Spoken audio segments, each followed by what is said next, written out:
Hey, in the immortal words of Judy Brown, happiness is a choice.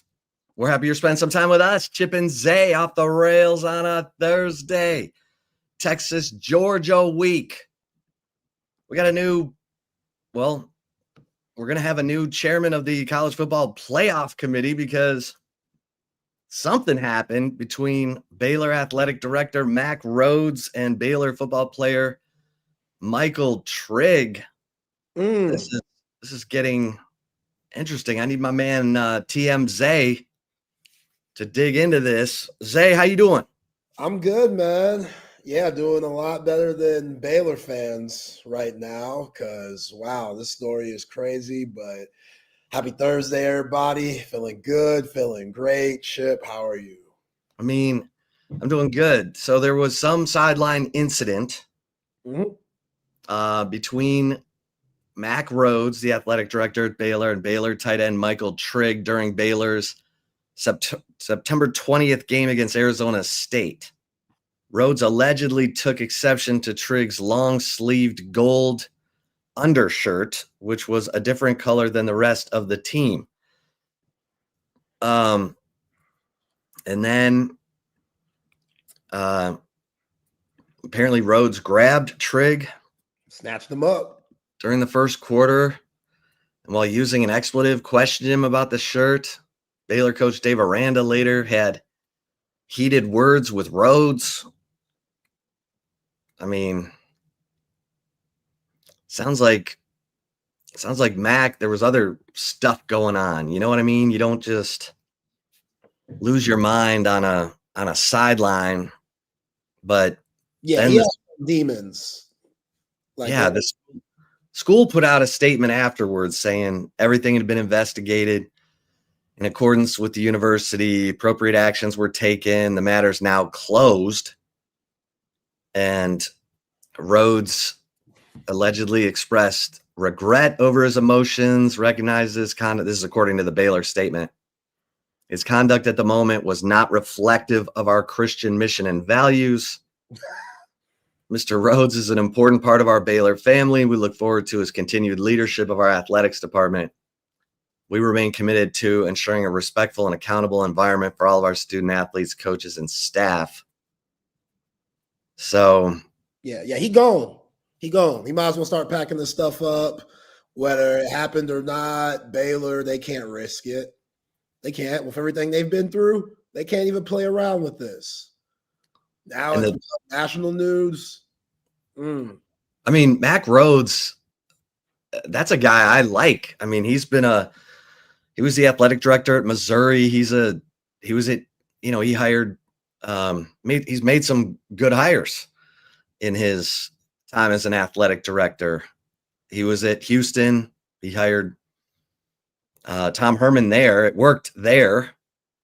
And then, at Baylor, he hired Matt Rule, and then he hired Dave Aranda. But, man, this is wild. Yeah, they got the basketball facility there. Right. I mean, Thanks won a national championship not too long ago in basketball. Yeah. Things were on the up and up. I can't believe his career is going to go off the tracks, off the rails over a sideline incident, but there's obviously more to that story. Well, there has to be. Baylor's a private school, so they're not going to willingly turn over stuff, but if it gets crazy, I imagine we'll hear from Mack Rhoades' lawyer at some point. Yeah, allegedly what sent him over the edge to, in front of everybody, knowing his status and position. Eyes come on, it's 2025. Everybody got cameras on their phones. So you're being watched, people taking pictures, the lights are flashing. So you should know if you go and confront somebody and you're mad about their undershirt because it's not matching the rest of the team. What would make him do that? That's where I'm just, because not only is he the athletic director at Baylor, he has his position on the committee of the college football playoff. So now they got to go find someone else. Who knows who that's going to be? I heard that they're going to look at the Big 12, and since he came from the Big 12, you got to find somebody in the Big 12 that makes the most sense, but it has to be somebody that's got some skins on the wall in this thing and that's done the gig before. They would like that, but I don't know where they're going to go with this. But that chair is wide open. And Chip, it's not just one time that this is being like alleged that day. Like he confronted them twice. And I think one of those times it got physical, where allegedly Rhodes grabbed the tight end and was like kind of just big man in him, little bro in him, just like, yo, do you understand what's going on here? You don't wear that damn undershirt, which it sounds fictional. Because, again, like what AD would do that? Like picture Chris Del Conte doing that to freaking Jack Indries, because Jack Indries wanted to wear a black undershirt. Like that would be nuts. So I know it's different, Texas and Baylor. No offense to the Bear fans out there and my man John McClain, but this very messy story. Very story. Yeah. And like I said, Mac Rhodes, all my dealings with him have been really solid. I mean, there must be something else going on with him. Like, oh yeah, it's dark. It's dark. Like he's got some demons that they need to check out. Like, because they're saying that his, who knows, allegedly his stepping down is not as a result of the incident with Trigg.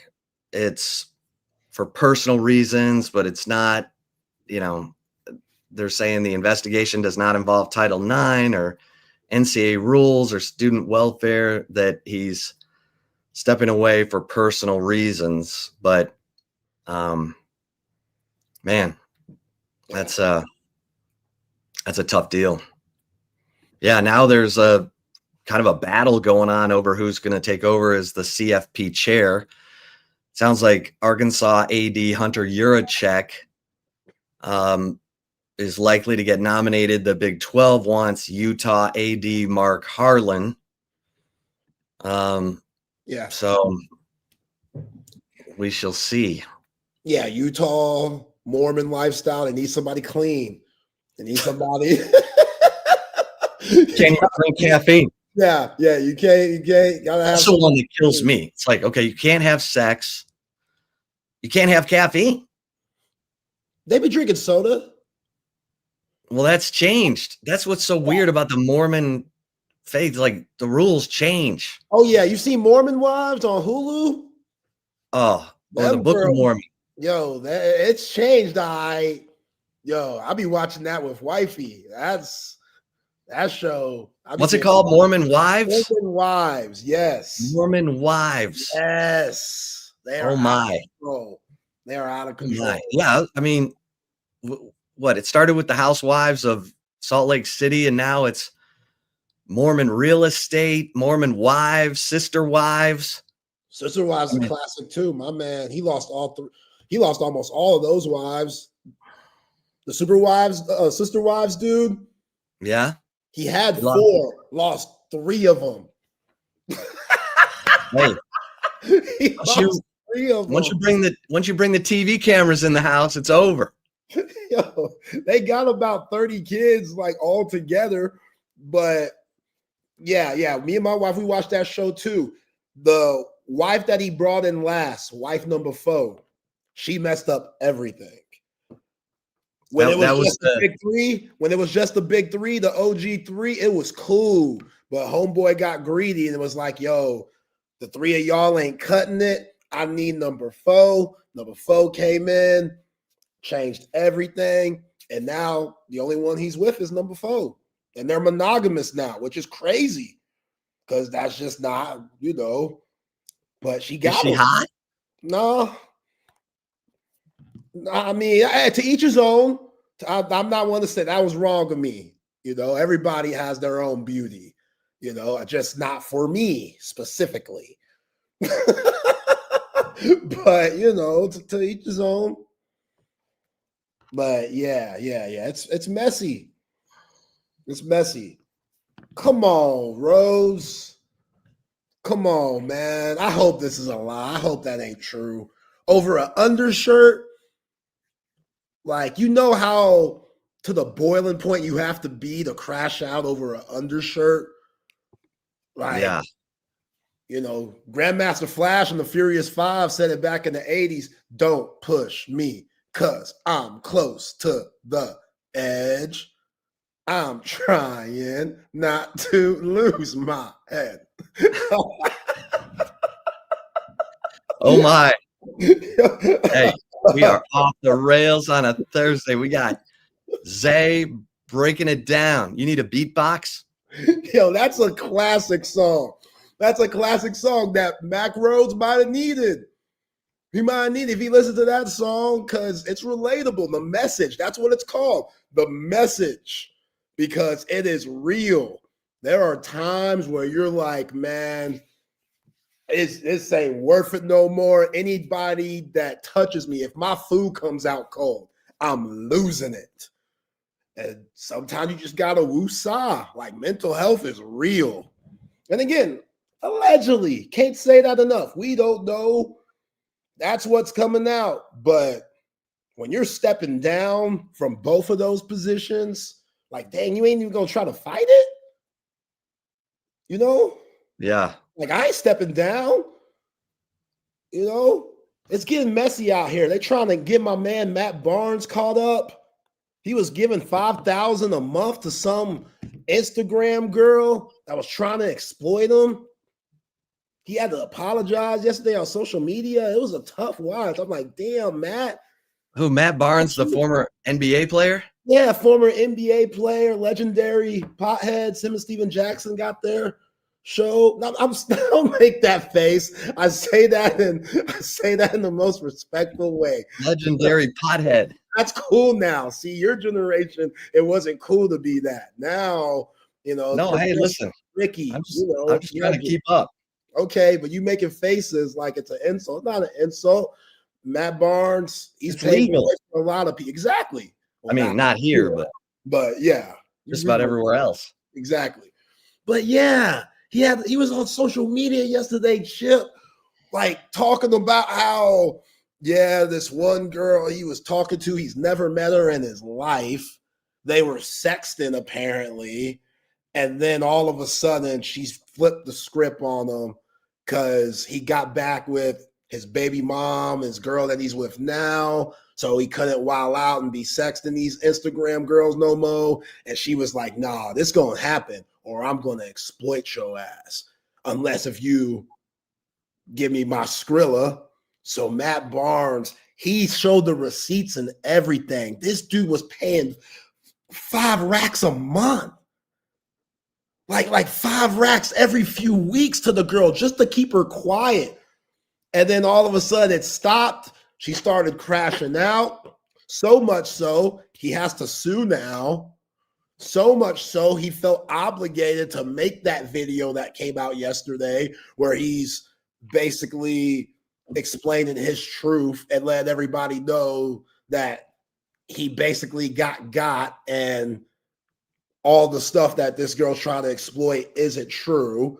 But what is true is he was sexing some girl he never met. He didn't want his baby mama to know. That much so, he felt obligated to pay this girl $5,000 a month. You fools better be careful out here, because these women and these men, some of them, Matt Barnes, he said that he messed up. He owned up to it. I salute him for that. He was like, I've bucked up a lot of times. Remember, this is the same man that chased Derek Fisher down when he found out Derek Fisher was sleeping around with his baby mama, who is now Derek Fisher's girlfriend, maybe wife. So Matt Barnes, he's got some luggage.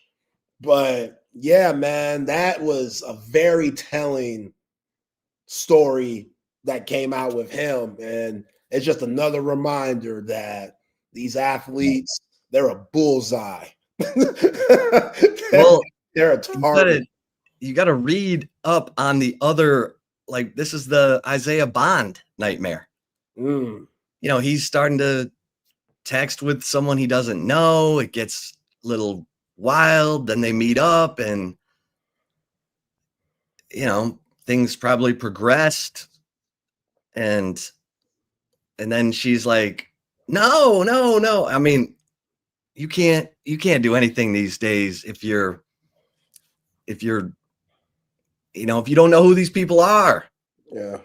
Because then they're just going to go public and drag you through it. And I don't know. I wasn't there. Isaiah Bond, I don't know. But it certainly derailed his pro football career, or delayed it, or detoured it. Speaking of college football, I want you to hear this. This is Steve Sarkisian today. So he was asked about the fact that this is Georgia's last SEC game against Texas, and then, they'll play Georgia Tech. And of course, Texas has the Georgia game, then Arkansas, then A&M. And I think this is Thomas Jones of the American Statesman asking the question. I'll let you hear the question and then Sark's answer. Good morning, Sark. You've talked on scheduling before, but this is Georgia's last SEC game. You have two more conference rival games after this. Having gone through this twice now, are you comfortable with the structure of your schedule, or would you want to buy a conference bye later in the year? No, I am not comfortable. I don't think there's enough continuity from a scheduling standpoint in the SEC. And I understand with us being new to the conference and how schedules get set earlier, years in advance. But I just think there's some distinct advantages that some people have where they spread out their non-conference games throughout the season. And they play non-conference games, the second to last game of the season, and we're playing all of ours at the front end. They're playing conference games earlier in the year when their team's 100% healthy. And so I don't love our schedule, but it's our schedule, and so I do love it in the same breath because it is what it is. You play the schedule, you play the hand you're dealt. But I just don't think there's a lot of parity from a scheduling standpoint of who's getting non-conference games when and who's getting what level of non-conference opponents because of the impact that it has down the road when you start talking about the playoffs. Interesting. So, we'll see how Texas starts to approach its scheduling because Texas has traditionally played its non-conference games in September, and Sark's looking around and he's seeing Georgia and Tennessee playing in September, as he pointed out, when you're healthy, and then you're spreading out non-conference games throughout the season, and even playing a non-conference game for Georgia Tech at the end. And so now we got to see how this gets altered. And it's interesting because I think Texas, they play Ohio State next year. They play Michigan in 27. Then they play Notre Dame in 28 and 29. But they have some of the other non-conference dates still yet to be filled. Those are the games they typically play against UTEP or UTSA or Lou Monroe.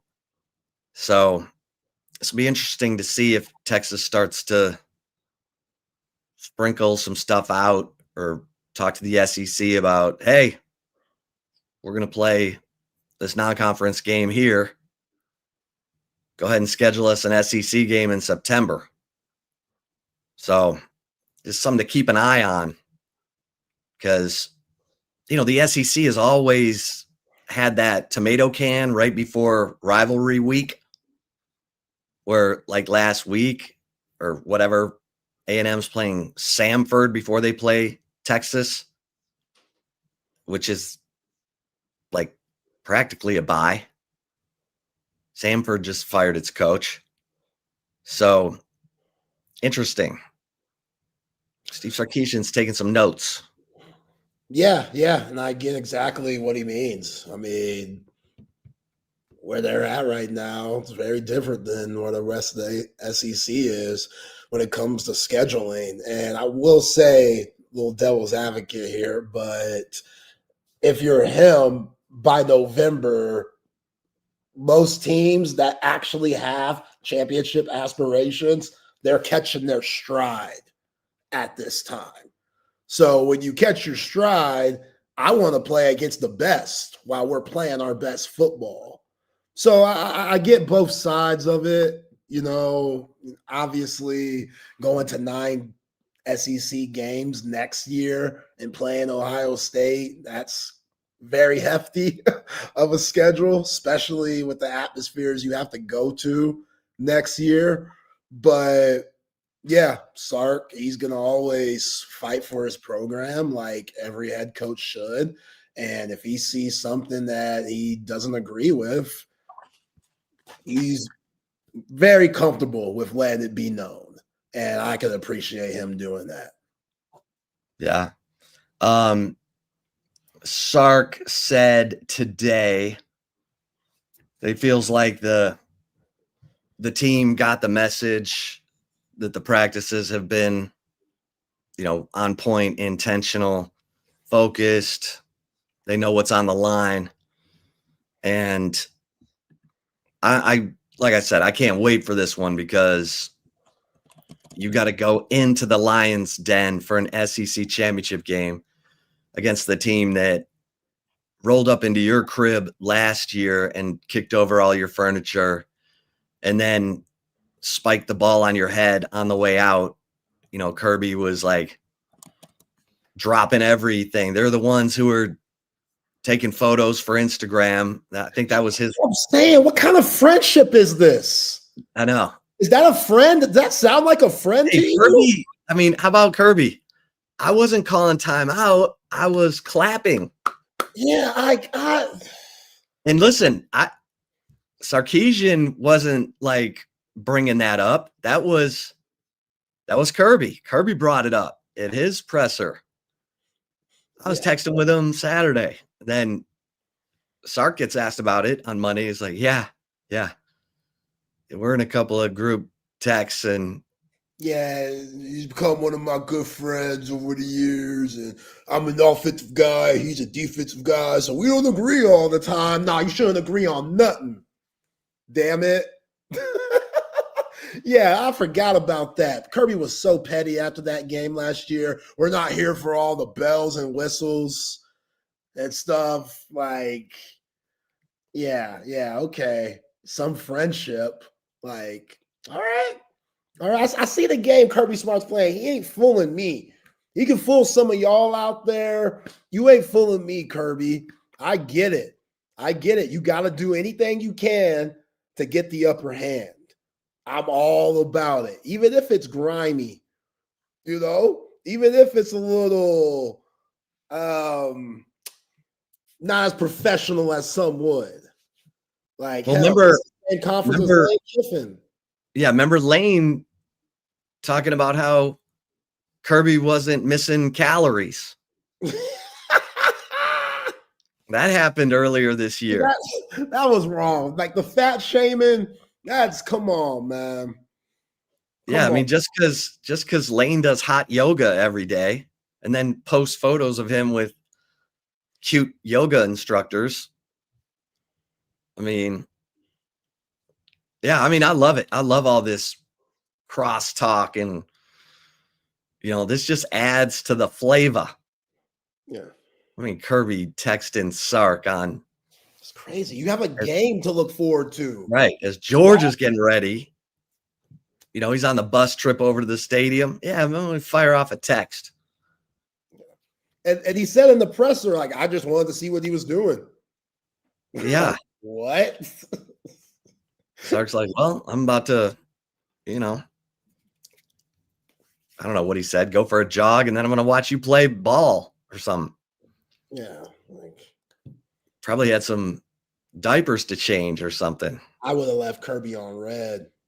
I would have left him on red. And I would have made it petty. I would have made sure on the iPhone he could see it say red.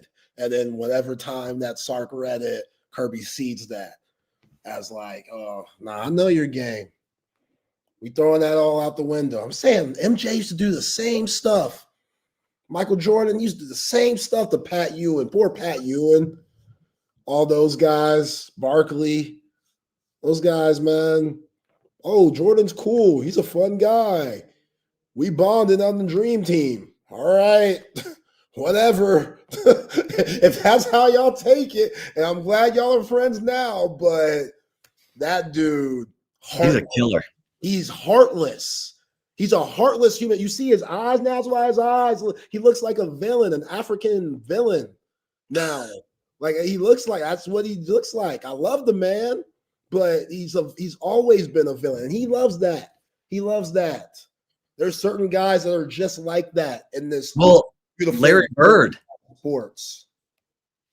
What Larry Bird told his teammates, hey, I'm going to play this whole game left-handed. He's the same way. And then he goes out against Portland. Like, Portland's a good team. And he played the whole game left-handed. Yeah. And scored like 34 or something. When it was all going down, Larry wasn't friends with Magic. They became friends after the careers were done. Like after Larry and his back was done and all that stuff. And then the 90s started. Like that's when Larry and Magic became close. Magic got the virus. Larry was very sympathetic with that. And they bonded and realized, oh, we're a lot more similar than we thought.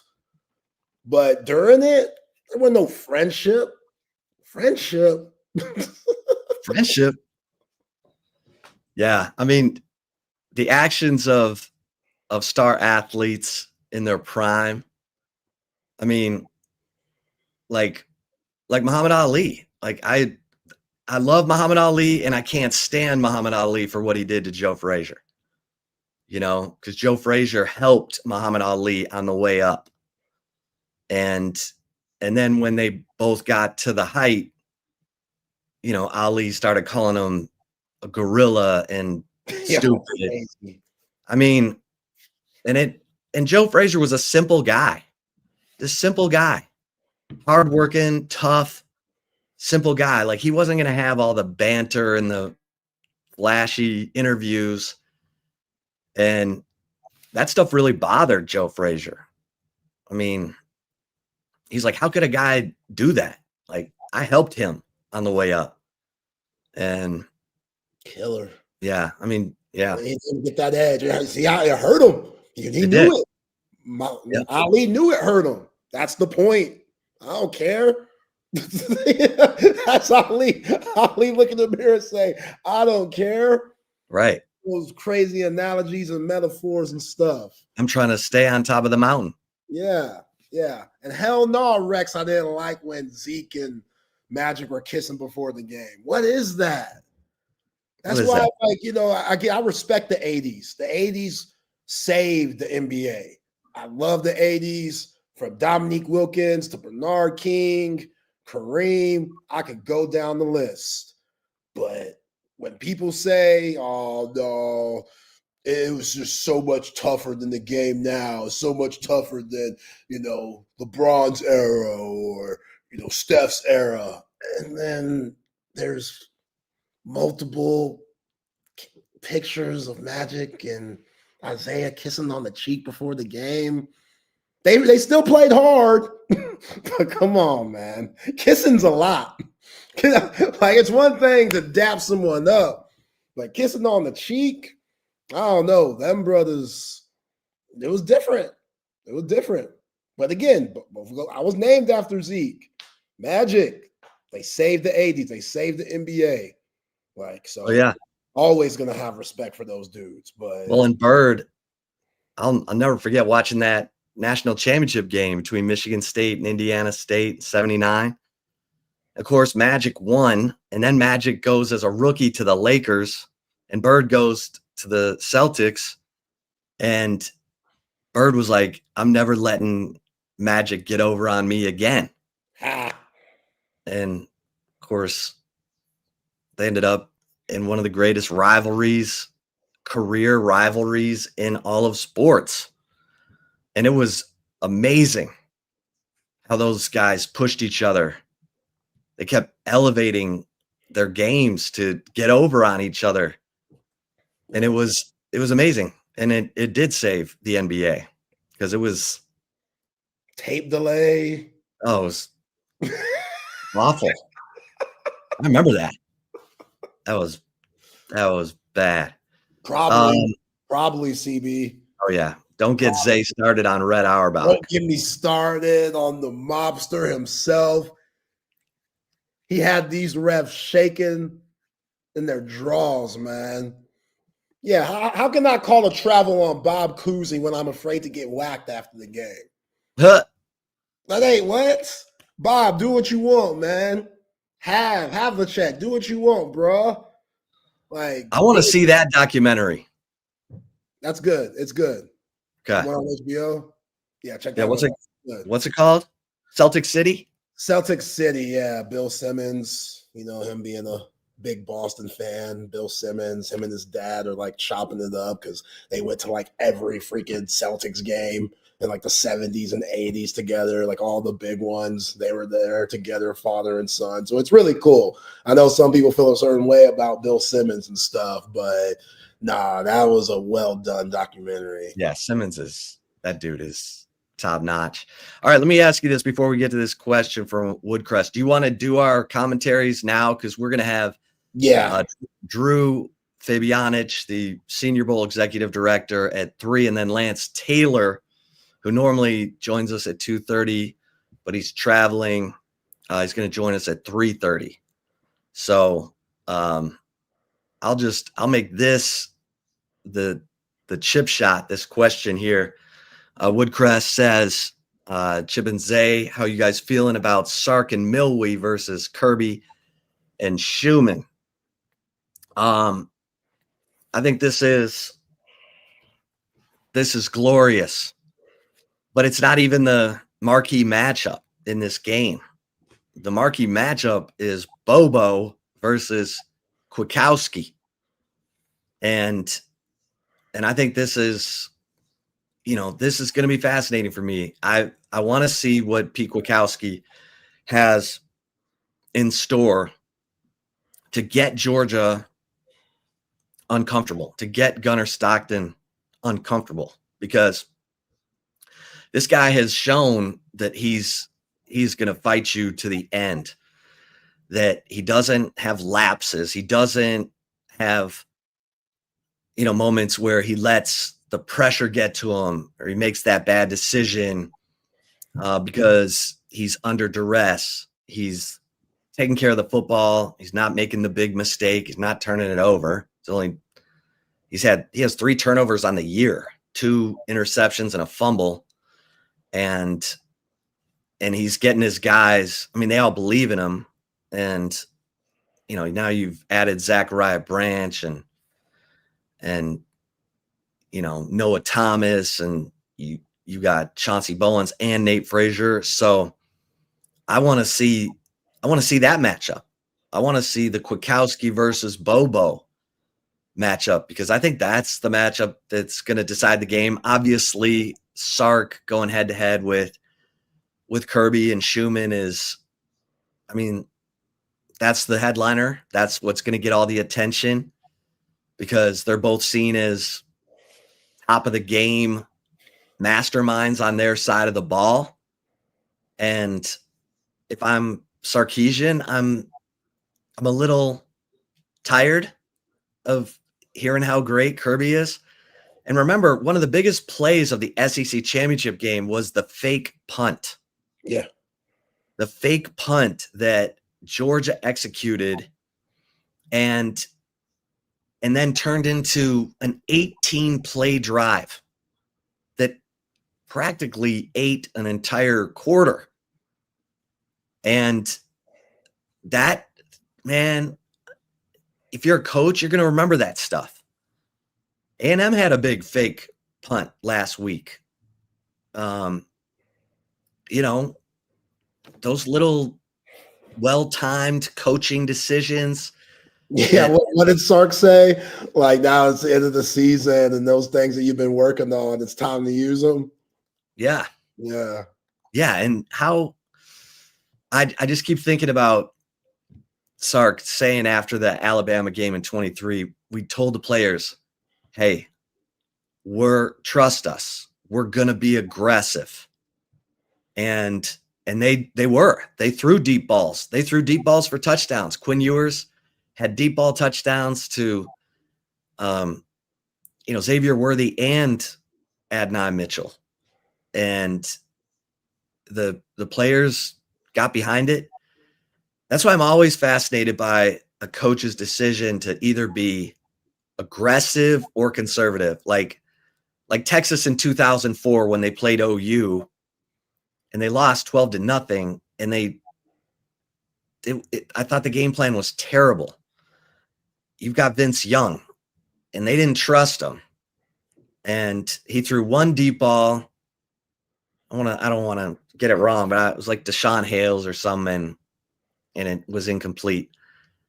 And I was like, did you tell the players going into this game that you were going to be conservative? Like, how do you approach that? Because that's not what players want to hear. And if you're Pete Kwiatkowski and all this getting a lead and then playing to keep stuff in front of you, playing off coverage, and Sark brought it up after the Vanderbilt game, saying sometimes it feels like we're playing to hang on instead of playing to win. To me, that was a direct message to Pete Kwiatkowski that, hey, we got to keep pressing the gas. We got to keep bringing the heat. We got guys who can get home. If we got to add a guy, if we got to bring some, got to bring 5 or bring zone pressure from different places, we got to keep doing that, because 23 sacks in the last 4 games. That's astounding. That's huge. They're almost averaging 6 sacks per game. So that's the matchup I'm really, really excited about for this, because this is it. This is everything. You lose this game, you're hoping that there's still a path for you. You win this game, oh man. Now everyone's talking about you, and you're in the driver's seat because your next 2 games are at home. You're gonna play A&M. A&M's top 3 team, probably could be, would be, should be, could be number 2 or even number 1 based on their schedule. So this is everything, and I'm here for it.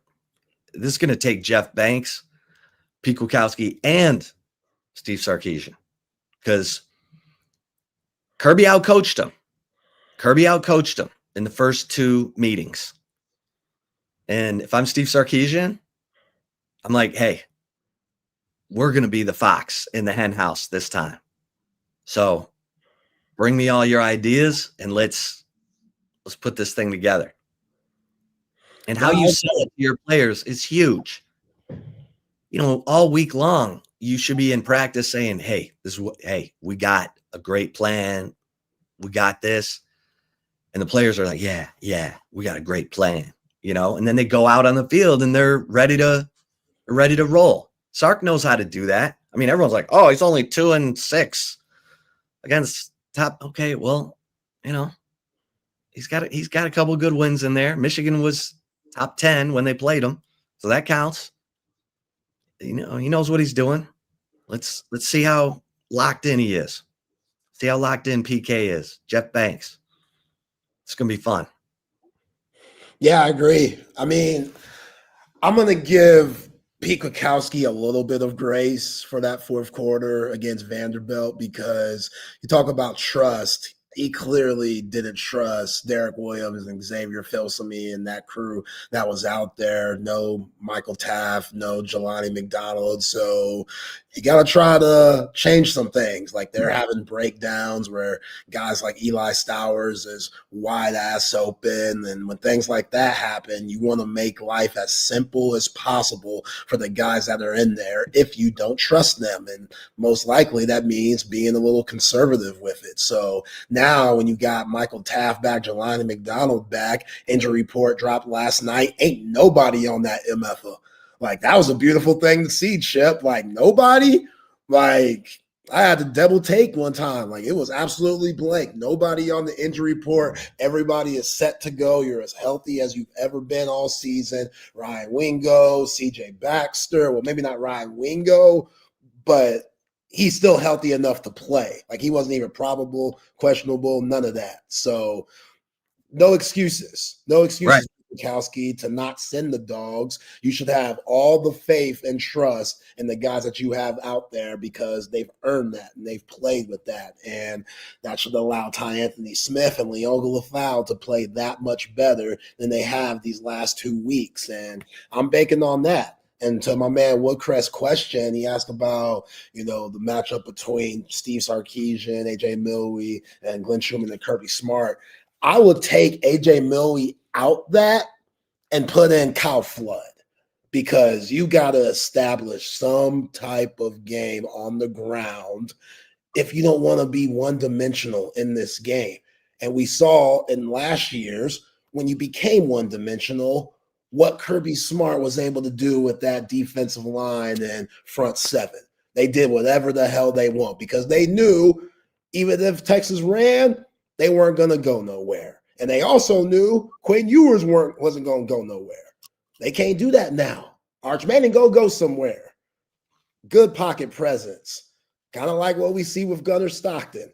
So it's a way different game plan coming into this game. Like, I don't really think they could look at last year's games much and be like, man, we gotta take a lot of what we saw last year and put it into this game plan. They can't.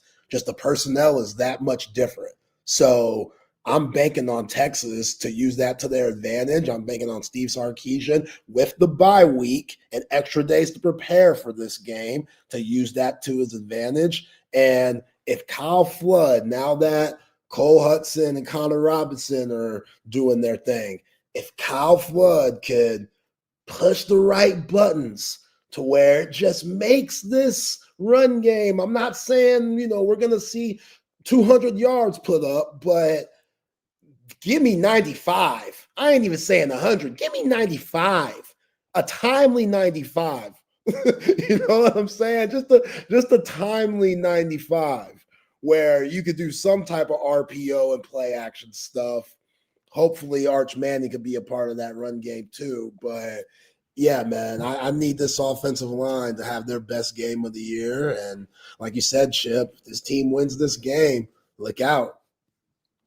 Yeah. I mean, I said earlier in the week that the Oklahoma game plan, dress that up. But you're going to have to move the pocket. You're going to need to roll him, waggle him. You can't just have them sitting there in the crosshairs of the A gap because they're bringing CJ Allen and those linebackers right through the guard center gaps. So don't be there. And Sarkisian, this is a master class in outfoxing Kirby Smart. And if you pass the test, you're going to win the game. If you don't, you're going to keep hearing about how you can't beat Georgia and how Kirby's got your number and blah, blah, blah. So, and you don't play Georgia next year. So you need to get in, you need to get this lick in before they disappear from your schedule for the next 2 years because you're just going to keep hearing it. Yeah. Yeah. All right, let's get to the right call. Let's get it. Let's get it. Before that, though, shout out to Covert BK, best in the business. If you're looking for a car dealership that is just high quality, they're all about the customer. They're not about the quota. They're not about the sale. They're all about giving you something to feel comfortable in when you get out on the road. If you want to take my word for how great Covert BK is, even though I am a Covert BK customer, listen to these fine folks at Covert BK. You see Covert everywhere. It's that personal level of just feeling like it's a personal family interaction. The customer service, it's impeccable. It's unlike anything I've ever experienced buying a car. Over the 30 years that I've been buying cars from them, I feel like I know them and they know me. Covert's done an amazing job of making me feel valued. If you purchase a vehicle and you want to feel like you're part of a family, join the Covert family. Come and experience it for yourself. Covert, born and raised in Austin. Nobody beats a Covert deal. Not now, not ever. All right, Chip. So last night, Texas men's basketball team took care of business against mid-major FDU, 93-58. And we all know when you play against these mid-major schools, it's all about building chemistry, building camaraderie. Sean Miller trying to figure out his personnel, trying to build his philosophy with his personnel, different types of lineups. You're throwing in different types of plays and, just trying to mix it up a little bit before you get to the meaningful games, which start in a couple of weeks. I mean, you played Duke already in a meaningful game, but they go to Hawaii in a couple of weeks for the Maui Invitational, which I looked at that Maui schedule. This might be the weakest Maui of all time. If Texas doesn't win this Maui Invitational, it's going to be a disappointment. But last night, saw some good things. One thing about Sean Miller that I could really appreciate, like if you watch him, there's not much yelling, if any at all. He's teaching, like you could tell he understands that, okay, this is a work in progress. I cannot yell at these guys. I'm still getting to know them. So he's doing a lot of teaching and just breaking down real fundamental stuff, which it's needed right now because these guys, they're trying to figure out him. I know Dalen Swain is comfortable with him. Lassina Traore, he didn't play last year. So, yeah, from a personal level, he's comfortable with him, but this is his first time really playing under Sean Miller. So he's trying to figure things out on the fly. And one thing that you could already see in 3 games that you and I have discussed, Chip, Mathis Vocatitis is that guy. He's that guy because pace isn't always going to be there. I know that's the number one point of emphasis when it comes to this Texas team, pace. Get up and down the court. We're trying not to run any plays. Once the ball gets grabbed off the defensive rebound, if you're a guard and you have it in your hands, take off. Take off. We'll figure everything else out on the fly. Just run as fast as you can. Some of y'all run to the three-point line. Big men run to the hoop. The person with the ball try to get to the cup, inside-out game before the defense can even set up. But you can't do that realistically for a full 40 minutes. And there are just going to be some teams that play a slower pace where you're going to have to adapt to their style of game at times. It's easy to say everybody can adapt to you, but again, not realistic. So when you play a slower game, you need a big man that you could throw the ball to, that once he figures it out, if you're not going to double team him, he is a 20-point scorer every night when it's all said and done. Mark my words here. If he stays the next 3 years, because he's not an NBA option, that's if it was the 90s, then hell yeah, he would be. It ain't the 90s. Them days is over. So he most likely is going to stick around. If he could get rid of all of this elbow, upper body stuff when he gets rid of the ball, because you remember in the Duke game, he got called with a lot of offensive foul calls. Matas, yes. And it was because he just throws the elbow too much. Got that chicken wing out. Yeah. You got to be careful. You're already big. You don't have to do all that. And this is him. He's raw. This is where the teaching comes into play for Sean Miller, because he's going to figure it out. You already see it. He's using his lower body more. He's using his legs more. He went 8 for 8 last night. I don't care who you're playing. If you don't miss a shot and you shoot over 5, that's a good night. Like, talk about efficient. So he excites me, man, because he's an old school big. He loves contact. He's way more skilled than people give him credit for. He went down the lane again and did a little Euro step with the left last night. So even though he's going to struggle with the pace at times, there's still moments where he's not a liability because he's so skilled and he just causes so much attention around the rim. But yeah, I like his presence defensively. There's things that, he's going to get exploited on just because of his speed, just like what we saw against Duke. They brought him outside, and he had to guard outside of the paint. That's a little hard for him, but he'll get better at all that. You know what I'm saying? He'll get better. What about the guard play? Because we did see a Camden Heide sighting. And he's got a smooth stroke like we hoped. But Tremont Mark, what did you think of the point guard roles? Because that's going to make or break this team. Yeah, and I don't think there is a point guard role. They just don't have that type of player. I think anybody on any given night could have a high assist game, but everybody has the same role. Like, everybody has kind of the same freedom. At least Tremont Mark, Kendall Weaver, Jordan Pope, Dalen Swain, Simeon Wilcher, all 5 of those guys, they have the same role. And that's if you have the ball in your hands, whether it's a turnover or a defensive rebound, you can orchestrate the offense. Push it, find the guy up the floor, throw the ball ahead of the court. Like, that's what these guards are going to have to live on, running the floor. But when it becomes a half-court game, that's when you give it to the big fella and let him work. And he's not going to score every time. He's going to have his games like Duke where he might stumble on his feet. He's playing against bigger defenders, more guys his size, but he's tough down there. Like, he's your best bet, in my opinion.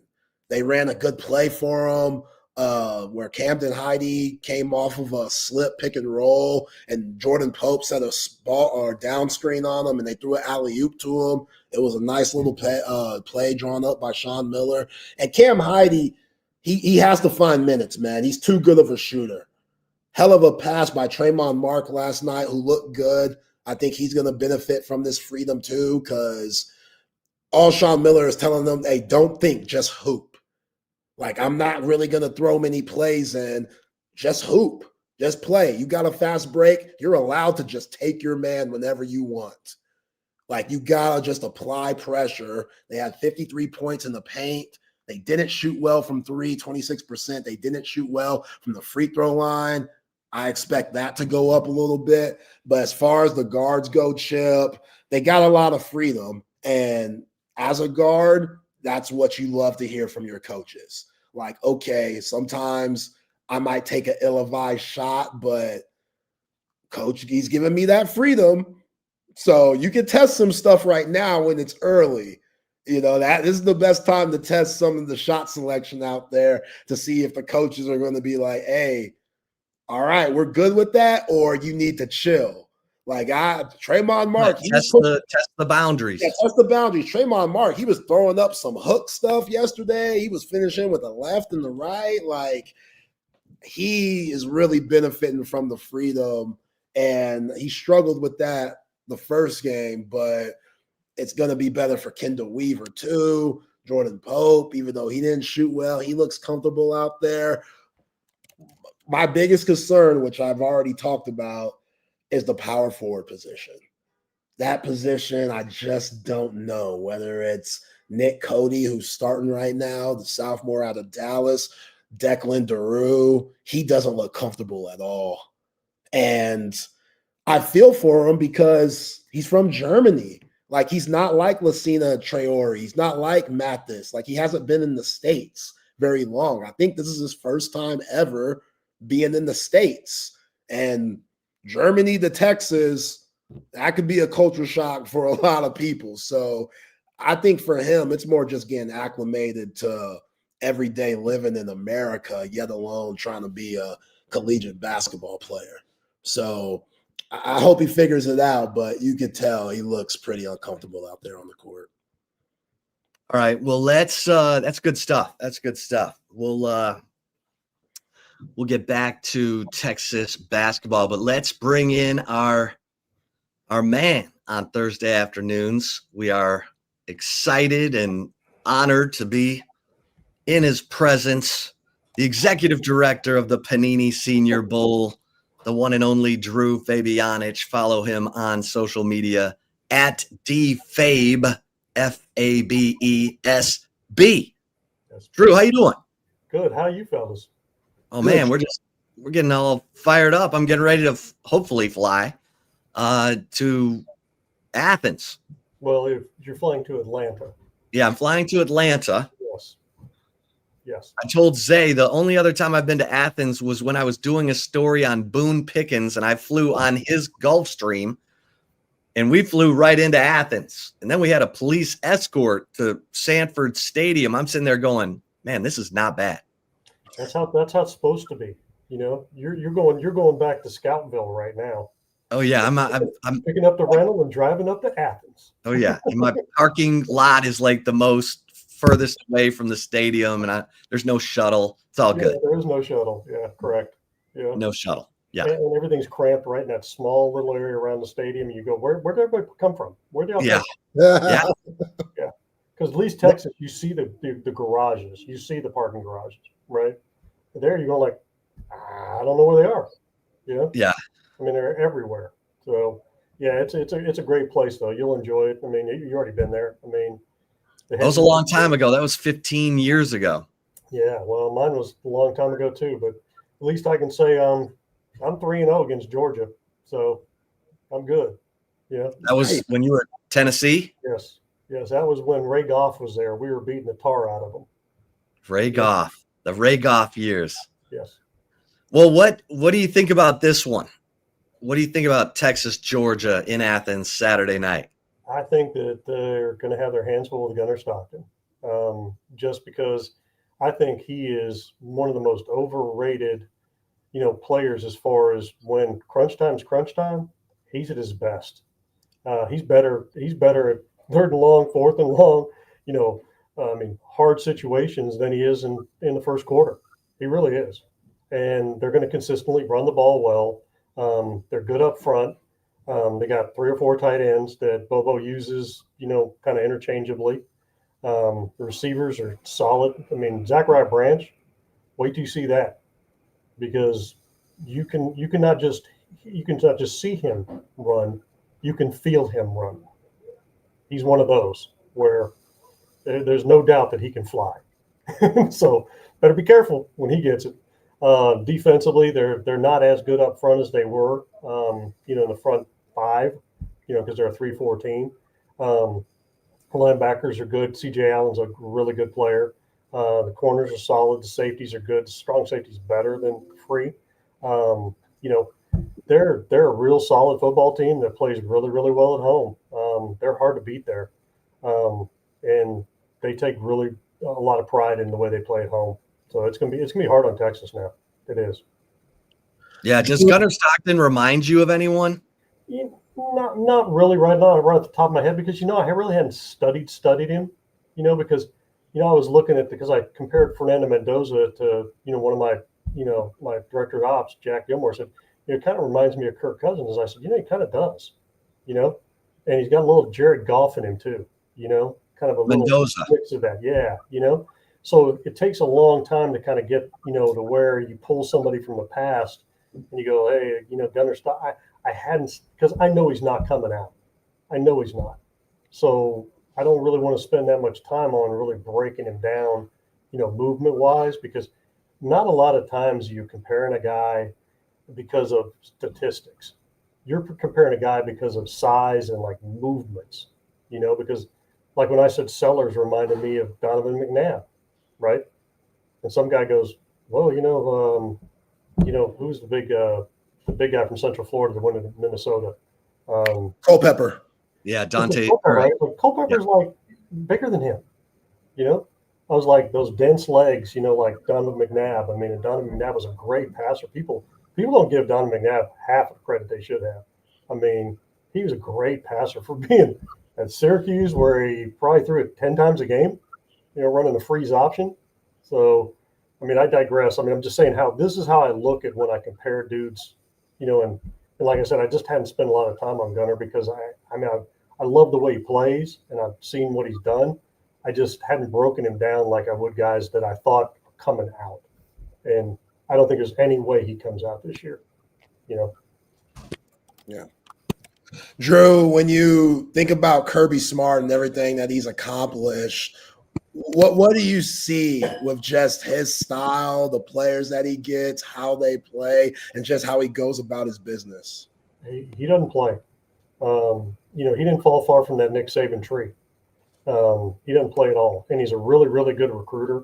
He takes a lot of pride in it. He gets after it. I went up against him a few times when I was at Auburn. Didn't win. He got the kids because, again, he's going to spend the time to make sure that he's got a lot of players. And, guess what? Great players make you a great coach, not the other way around, I mean, so, you can be a great coach and you can have zero talent and you're still not a very good coach. So it just is what it is. He gets it.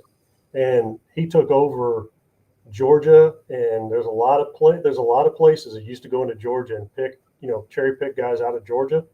If Georgia wants them in Georgia, they're going to get them now. I mean, they are. And he's spreading his wings a little bit too when he has to on certain positions. But like I said, he owns Georgia now. He does. Yeah, and Texas has gone in there and taken a couple of recruits from him, and I mean, Kirby reminds me of, But Michael. Are you really sure that he really wanted him that bad? I think so, but I'm just saying because put it this way, I mean, they may not have the resources that Texas does. I mean, as far as revenue share and NIL, but they can probably compete. Yeah. Well, this kid Tyler Atkinson, the linebacker, he'll be a freshman at Texas next year. He's from Georgia. That's the guy to watch because Texas had to have him because they're probably losing Anthony Hill to the draft. I would say they're losing Anthony Hill to the draft. Yeah. So they had to have another big time playmaker. They went all in on Tyler Atkinson. But let me ask you this too, and this goes back to what we talked about before on these 4- and 5-star guys. Who are evaluating these guys? Who? Yeah, who? I mean, for Texas? No. I'm talking about how they get their stars, how they get these. Oh, yeah, all the recruiting analysts. Correct. And I'm gonna call them out right now. 50% of them never even played the game. I'm just guessing, but well, yeah. I mean, most of the time it's height, weight, speed, and it's like how big are you coming in as a 9th grader or a sophomore or whatever. And because I fronted a guy out one time, I said, "Do you ever go back and watch these guys after you give them the 4-star rating?" They're like, "No." I was like, "Well," I said, "Why?" And they said, "Well, because we're already working on the next class to put stars on the next guys." And I said, "Well, then wait a minute." I said, "So how does a guy from a 3-star become a 4-star like 6 weeks after the season's over with?" You got the answer for that one? Well, I mean, they said Colin Simmons was a 5-star. He looks pretty good. Anthony Hill was a 5-star. Sure. No, what I'm saying is that how does a guy from whatever, Skyline High School, whatever, how does he go from a 3-star to a 4-star and there be no game in between that 3-star and that 4-star bump? That I don't know. 7? No, because who offers him? It's because of who offers him. Okay? Telling you. I agree with that. Yeah, but was Guys- the tape evaluated by these guys when they said, "Hey, he becomes a 4-star"? You know, well, the reason why he becomes 4-star is because A&M offered him or Texas offered him. Yeah. Bottom line, you know. Yeah. Brandon Harris does a great job evaluating guys at Texas. He does, and his staff does a great job. You know, and again, I'm just saying that this whole 4- and 5-star business, I think, is overrated as hell, because whether you're a top 5 class in the nation every year, great. Doesn't matter. What matters is who's playing in the playoffs, who's going to win the national championship, right? That's what matters. Yeah. It's about the play, not about where they, you know, what they came in as. So, and some coaching staffs get bonuses for having top 5 classes. And so if Zay and I are recruiting a guy and I'm going to make 10 grand more if we sign his 5-star with my 4-star, who are we going to sign? Yeah. Yeah. That's Just saying. yeah. Don't make mistakes. Yeah. Don't make It's ultimately mistakes. going to be your job, right? Right. I mean, why not give them a bigger bowl bonus? Why not give them a playoff bonus? Why not give them a national championship bonus? Which those are written in, but you shouldn't have like a bonus written in on your flipping, you know, recruiting class. You know, you shouldn't, because I mean, hell, it ain't about recruiting now. It's about managing your money the right way as a staff and making the right evaluations on some of those 3-star guys that end up being 1st-round guys. That's where you should make your hay. I mean, and there ain't a lot of guys out there that are very good evaluators. Just telling you. Yeah. Just telling you. Good points. Well, in Texas, they found, you know, Trevor Gooseby. He was a 3-star guy. Yeah. That's what I'm talking about. So, yeah, make sure that you're doing your homework and finding football players, right? Yeah. True. We need football players, not just size and weight. Not just 4-star, 5-star guys, just to pump my chest. You know, they're Yeah. great to have. And if they're legitimate, because put it this way, some of those 5-star guys, I mean, Ray Charles could evaluate those damn guys. I mean, seriously. I mean, Yeah. the Coleman kid at Auburn, is he a 5-star guy? Yeah. I mean, that's easy. But some of those 3-star guys have become better than those 4- and 5-star guys. I mean, you know, maybe you evaluated him too early. Maybe you just jumped at it because he was a 4-star guy. You know, Like our guy Dan Neal. yeah, 6'2", 265 out of high school. yeah, John Makovic wasn't even sure he wanted him. And then the high school coach called Makovic and said, if you don't take Dan Neal, don't ever come back to my high school. yeah. And John Makovic ended up calling Dan Neal the best pulling guard he'd ever seen. Yeah. And see, that's what I'm getting at. I mean, and again, I didn't mean to throw this back at a different direction, but as you know me, because you know me, I get salty about a lot of different things, you know? And right now I'm salty with about 80% of the agents in this country right now. Because all I'm hearing is, hey, when's your invites coming out? Hey, can we talk about? No, my invites are going on the 25th. Okay, so just relax. Okay, they'll be going on the 25th.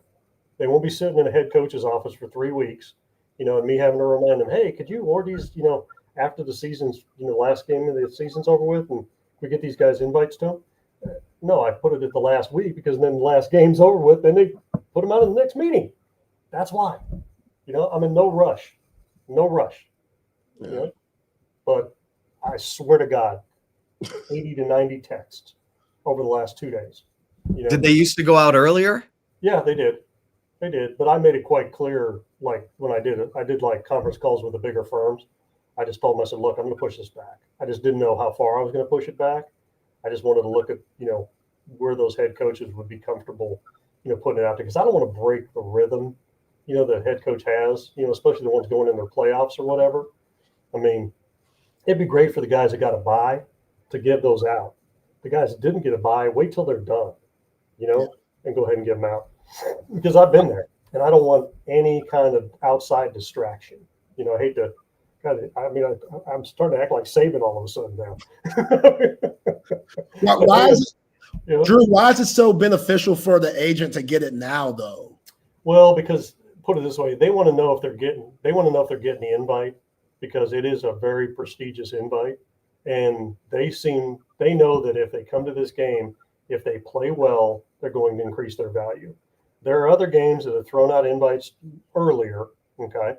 Well, if I tell them, like right now, hey, your player's not getting in my game, right? Then they go take the Hula, or they go take the East West, right? Or they go take the American Bowl. I get that, but I mean, those games aren't going anywhere. So can't you wait for 2 more weeks? And here's the other thing, that if I tell them and they don't rep the kid yet, which some of them don't rep the kid yet, okay, they still hadn't signed with him, but they say, hey, I just had a conversation with Drew Fabian. He's the executive director of Single. He says, you're going to get an invite. Don't you think that helps him sign the kid? That's a good pitch. Yeah. Yes. So again, and I made it quite clear that I don't work for them. I don't. I mean, you go, Drew. Put that hammer down. Standing on business. No, I mean, I'm just, who pays my check? Right. It's not show friends, it's show business. That's right. So yeah. See, you made me go in 40 different directions today.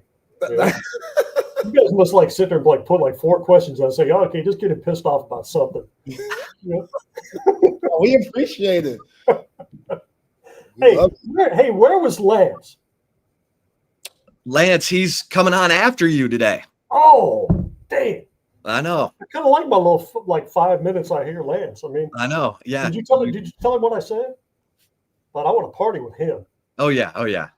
No, everyone wants to party with Lance. Dude, he must run hard. He actually cut it back. Yeah, he used to run a lot harder. Yeah. Whoa, wow. But yeah, I ain't run like that since I was 22. Okay, so Indiana beats Penn State. Fernando Mendoza hits Omar Cooper. Does that increase Fernando Mendoza's stock? Because he didn't look good for much of the game. Well, I don't know if he didn't look good. He didn't look fantastic like he did the last 80 yards. But I didn't think he looked bad. He was under pressure. I'll say that. Yeah, and guess what? That Penn State team has a lot of really good players on it. Yep. I mean, I can tell you there's probably 7 NFL players on that defense. I did them for 2 years, when I was at West Virginia. I mean, I wrote them all. So, I mean, there's at least 7 guys that are going to play in the NFL on that defense. So, again, they're pretty good, and, Indiana has a few holes here and there, but they're a lot better than they used to be too. So, again, how many times would you have thought you'd say, hey, Indiana goes into State College and beats Penn State? Right. Just like Vanderbilt coming into Austin and actually playing pretty well, right? I mean, well, that got close, didn't it? What's that? That got close, didn't it? Yeah. That was ugly. Hey, and I don't know if you saw it, but did you see Stowers' exhibition against Auburn, the tight end from Vandy? Yeah, he's pretty good, isn't he? 11 catches for $160 something? I mean, that's pretty impressive. It really is. Those are like Jason Witten numbers right there. Speaking of tight ends, how do you feel about Oscar Delp and the tight ends they got at Georgia? I like what they do with them. I think that, again, some of them are kind of underutilized, Zay, to be honest with you. Oscar Delp's a freak. I mean, as an athlete. Lucky's more the undersized kind of H type. Delp's kind of a prototype Y, but got a lot of tools. I mean, they don't really highlight those guys, I think, as much as they could, and who knows, if you take away some of the outside pieces of this and you play some different coverages, I mean, you might get some isolations that they like. But yeah, Delp's a freak now. He really is. And, I like the athlete. I wish he was more productive. Lucky is a productive guy that is not an inline blocker. He's more your HF type. like what he does too. So they got a good group, and again, do a great job recruiting. So they should. Yeah, now they got this 6'7" freshman Elias Williams who went airborne and caught some freak pass last week to set up a touchdown. I'm like, man, they got tight ends coming out of their tight ends. Yeah. And you can't. I mean, they're hard to play man against. Drew. Correct. And like I said, if you let that lethal little one go, notice I said little one, number one, Branch. Yeah, you let him go. Whew. Yeah, he's going to make you pay quickly. I mean, quickly. How'd he get away from USC? Probably, it got to be. I mean, probably because it's the SEC and it's probably about winning. You know, I mean, and again, they probably paid him about the same. I mean, you know, it's probably right in that same neighborhood. I mean, he probably wanted to have a chance to play for a national championship. I mean, again, USC's still a ways off. They're doing a really good job, doing a good job with what they have. But are they Georgia? No, not yet. But and it was a package deal with his brother too. Yeah, and see, I didn't know about that till later. I didn't know. So, but hey, guess what? Whatever you got to do. Yeah. I mean, there's an offensive tackle that has a brother that will probably get an invite here too. Okay. Yes. Ooh. Yeah. Think about that one. I'll give you a week. Okay. Yeah. What are you talking about, Drew? Yeah, I'll give you a week. Okay. Chip, write that down on the sticky note. Yeah, I gotta write this down. Would you say There's an offensive tackle out there, offensive tackle whose brother that has a brother, and they will both probably get invites. Okay. Yeah, this is gonna take you a while. This could take 4 or 5 days. So, yep. We got homework. You got homework. Yeah. We got homework. What else do you want me to get salty about today? Well, Oklahoma Woo! is taking on Alabama in Tuscaloosa. Yeah. What do you think about this one? Again, I rave about Brent Venables all the time. I do. He's a really good defensive coordinator. He will cause Ty Simpson some issues early, but I think that they will adjust. I think Ryan Grubbs will adjust pretty well to what he's doing. They're going to be able to protect him, not like Auburn did. They'll be able to protect him. He'll get rid of the ball quick. Mateer's got to play better. He does, and they got to run the ball better other than him to have any chance at all, because that's a really hard place to play, and they're playing better and better on defense every week. I mean, I think Alabama doesn't run it that well. No, they don't. No, they don't. And that's what I was going to tell you. They don't. And Venables will take advantage of that if they cannot run the football. He will put some exotics out there that will confuse the quarterback. He will. So it's probably going to be tight. I'd be willing to bet tight till probably 8 minutes into the fourth. And then I see him kind of pulling away a little bit, Bama. And I'm not homering it. I'm not. I'm just calling it like I see it. Because Oklahoma's a good ball club. And, I mean, like I said, one of the best defensive coaches I've ever seen, and I'm a defensive coach. So I really like what he's done everywhere he's ever been. So, he'll cause some problems. He will. And Ty Simpson, 21 touchdowns, 1 interception. And we want to go with that completion percentage? Yeah. I think it's like 68 or close to 70, right? Really close to 70. And then what about the third down and fourth down conversion rate? Oh, my God. Against Georgia. Yeah. They were 13 of 19. Yeah. So just think about that for a minute. I mean, and really the fourth down conversion rate is really good too. I mean, it's really good. So, I mean, when he has to make plays, he's been making plays. And again, he's smart. And he's been really smart with the ball. I mean, again, one pick. I mean, escapes when he needs to, buys time.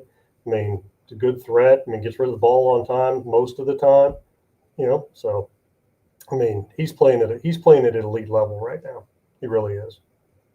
It doesn't hurt that he's a coach's kid and understands the game probably just as good as any of those coaches that are on staff. Yeah, definitely helps. It does help. Yeah. Drew, do you think Texas Tech can win the national championship? If they get the right bracket, they got a chance to probably play for it. And again, there's some other higher dollar teams out there, that, they're going to have to beat. To be the best, you got to beat the best. I mean, and here's one I keep bringing up too. I mean, why are they on Texas Tech? I asked about spending $7 million on their defensive line when I'd be willing to bet you that Oregon and Ohio State are spending over $25 million on their roster, and Texas is probably right in that same boat too. And they're not spending that much on their roster, but why are they talking so much about that? Just because it's Tech? Because they're not a blue blood? Because they're not expected to? Or, I mean, right? They're coaching them up. You ask me. I mean, you tell me, because I'm confused. Because again, and guess what they did? They spent their money, and they spent it really well. Because the dudes they spent money on are producing. Yes. Now, if you go spend that kind of money and they don't produce, that's like a fireable offense. If you spent that much money and you went, hey, $7 million, I got 2 sacks out of it all year. Yeah, you should lose your job. But Joey's done a great job, and James Blanchard has done a great job of getting the right players there. So, I used to talk about it. It's really that easy. Guess what? We're going to take guys that are going to play in the NFL. It's that simple. If you're taking guys that can't play in the NFL, you're not going to get ahead. It's not that hard. He was in the league. I was in the league. We talk. We still talk. And it's that damn simple. I mean, how hard is it? Why am I going to take a dude I know can't play in the NFL? Yeah. Why? Well, a guy like Cassius Howell out of Bowling Green, should he have led the nation in sacks? Should he have been playing more last year? Well, I mean, maybe. But who'd they have out there last year? I mean, didn't they have 3 draft choices off that D line? Yeah. I mean, that's up to the coach. I mean, but again, the reason why he went there is because he led the nation in sacks. I think I'm right. 2 years ago at Bowling Green.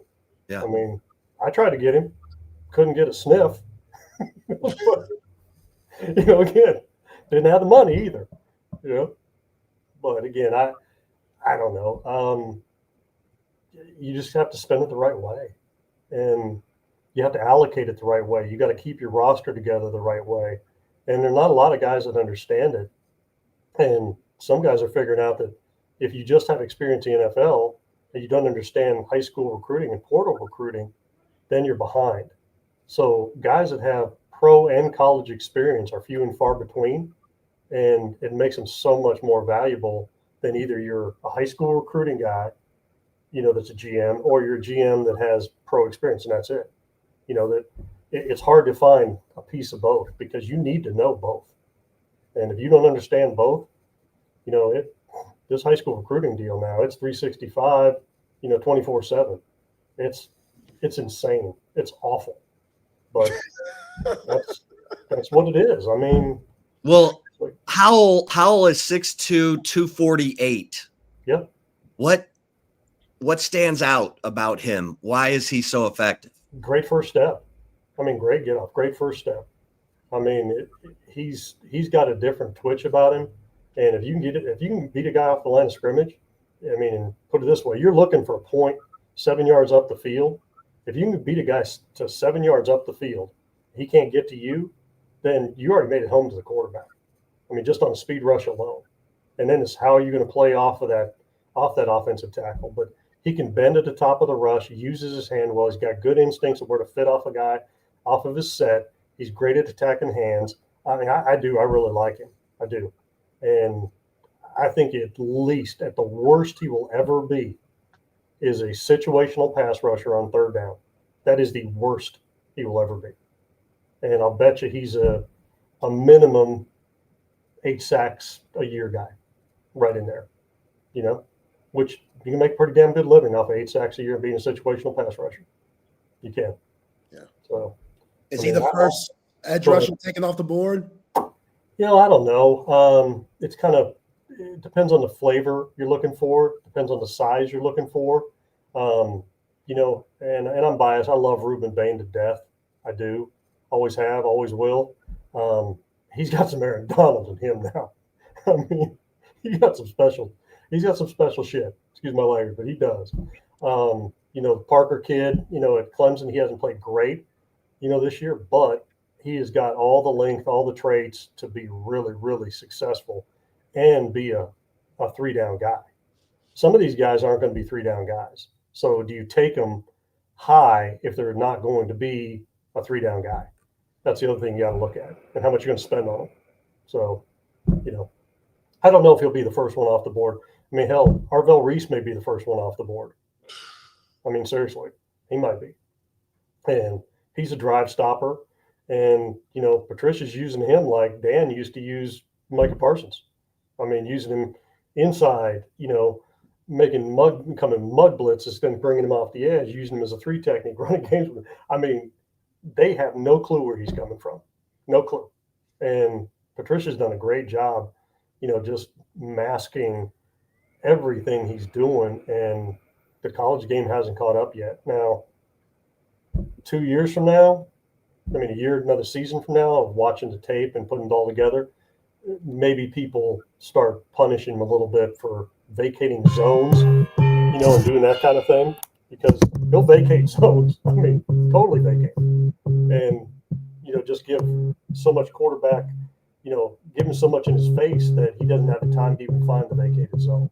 So, done some really nice things. So I kind of went away from it, but I gave you some other guys that could be the first quote end or edge rusher off the board, because there could be a few more. Well, we know you got to bounce, but hey, yep, I do. It's good stuff. Good stuff. Let's recap Texas Georgia next week. Yes, sir. Hopefully I have my YouTube TV back by then, so I don't have to go to some damn sports bar. Man, God, it's hard out here for a pimp, It is, man. Just give me my multi-view back. Heck, I was telling him, hey, I'm your biggest proponent on sales, and you're doing this. Yes. So come on, help me out a little bit. Help me. Love y'all. Hey, always. Thanks, Drew. Thanks, Drew. Talk to you next week. There he is, Drew Fabianich, the executive director of the Panini Senior Bowl, our Thursday conversation. That's interesting stuff right there. What's interesting too is Cassius Howell and Colin Simmons have very similar build.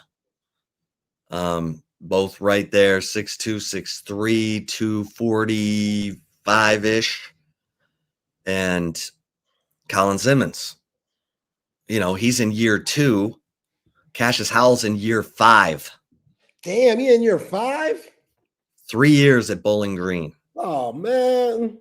And then good for him. There was a red shirt in there, obviously. But yeah, and he was on that team last year. He got no stock last year. Not much. And a lot of people wondering how's that the case? Guys get better. Sometimes guys just figure it out, even if it takes 5 years or so. But if he was doing that at Bowling Green on the G5 level, obviously there's a reason why Mike Elko went and got him in the first place. But even then, got to figure it out. All right, let's bring in our SEC insider and prognosticator. He is on the move. The one and only Lance Taylor of lanceslock.com. LT, what's going on? Hey, fellas. I cannot believe week 12 of the college football season. Texas Longhorns are hanging on, barely on life support. But I do think, and I don't know how you guys feel after watching the latest college football rankings, and I'm sure you've talked about this, one of my 3 preseason guarantees might come to fruition. Texas first 3 loss at large. I mean, if they beat one of the top 5s down the stretch here, and either the Georgia Bulldogs or Texas A&M to end this thing, I think 9-3 they probably get in. Yeah, they need Notre Dame to lose. Yeah, it's gonna be tough. I mean, and especially with Narduzzi, his attitude towards this game, and he's right. So stupid. I don't understand it. Like, and I've always been a Pat Narduzzi fan. I've been the guy that says, it's a really difficult job, and I know that it's kind of up and down there at Pitt, but for him to win an ACC championship and to have a Heisman finalist, and now to be back in the mix to get to a college football playoff, but man, for him to come out and say, if we get beat by 100, so be it. It's insane. Yeah. Well, what do you think of Texas, Georgia, and Athens Saturday night? Well, I mean, the good news for Texas is obviously you've still got an elite defense, and Arch is starting to play some ball. I mean, he's at least getting comfortable, and you guys know this, back-to-back games, 300-plus yards passing, 3+ touchdowns passing, and the offense is rounding up. And this Georgia defense, I mean, a crazy number that we threw out there today. They had 13 sacks in their 2 games against Texas last year. They've got 13 sacks the entire year through 9 games this year. It's baffling. This Georgia front is so much different than what we've been used to under Kirby Smart and Glenn Humann. Georgia just dominates anybody that's not Alabama. I mean, over the last 5 years in the SEC, they're 36-1 against teams that aren't Alabama. So you guys know Sark's had a Georgia problem, and Georgia's had the Alabama problem. And, I think Kirby Smart said kind of what Kirk Cignetti said before the game this weekend against Penn State when he was asked, you guys have never won here. And he was like, we've never played here. This team has never been in Happy Valley before. And Kirby kind of said the same thing, like, this Georgia team's never played this Texas team. So everything is irrelevant. I do think mentally there are some things that come into it, because I've seen that with Kirby over the years against Alabama. I think Texas is going to play them really, really tight. Whether they win the game, I don't know. I think Gunnar Stockton against the Texas secondary is going to have some opportunities. He's playing with a lot of confidence now. And, a guy that's only thrown 2 picks all year. And I don't think Nate Frazier is going to have the success he had running the football last week.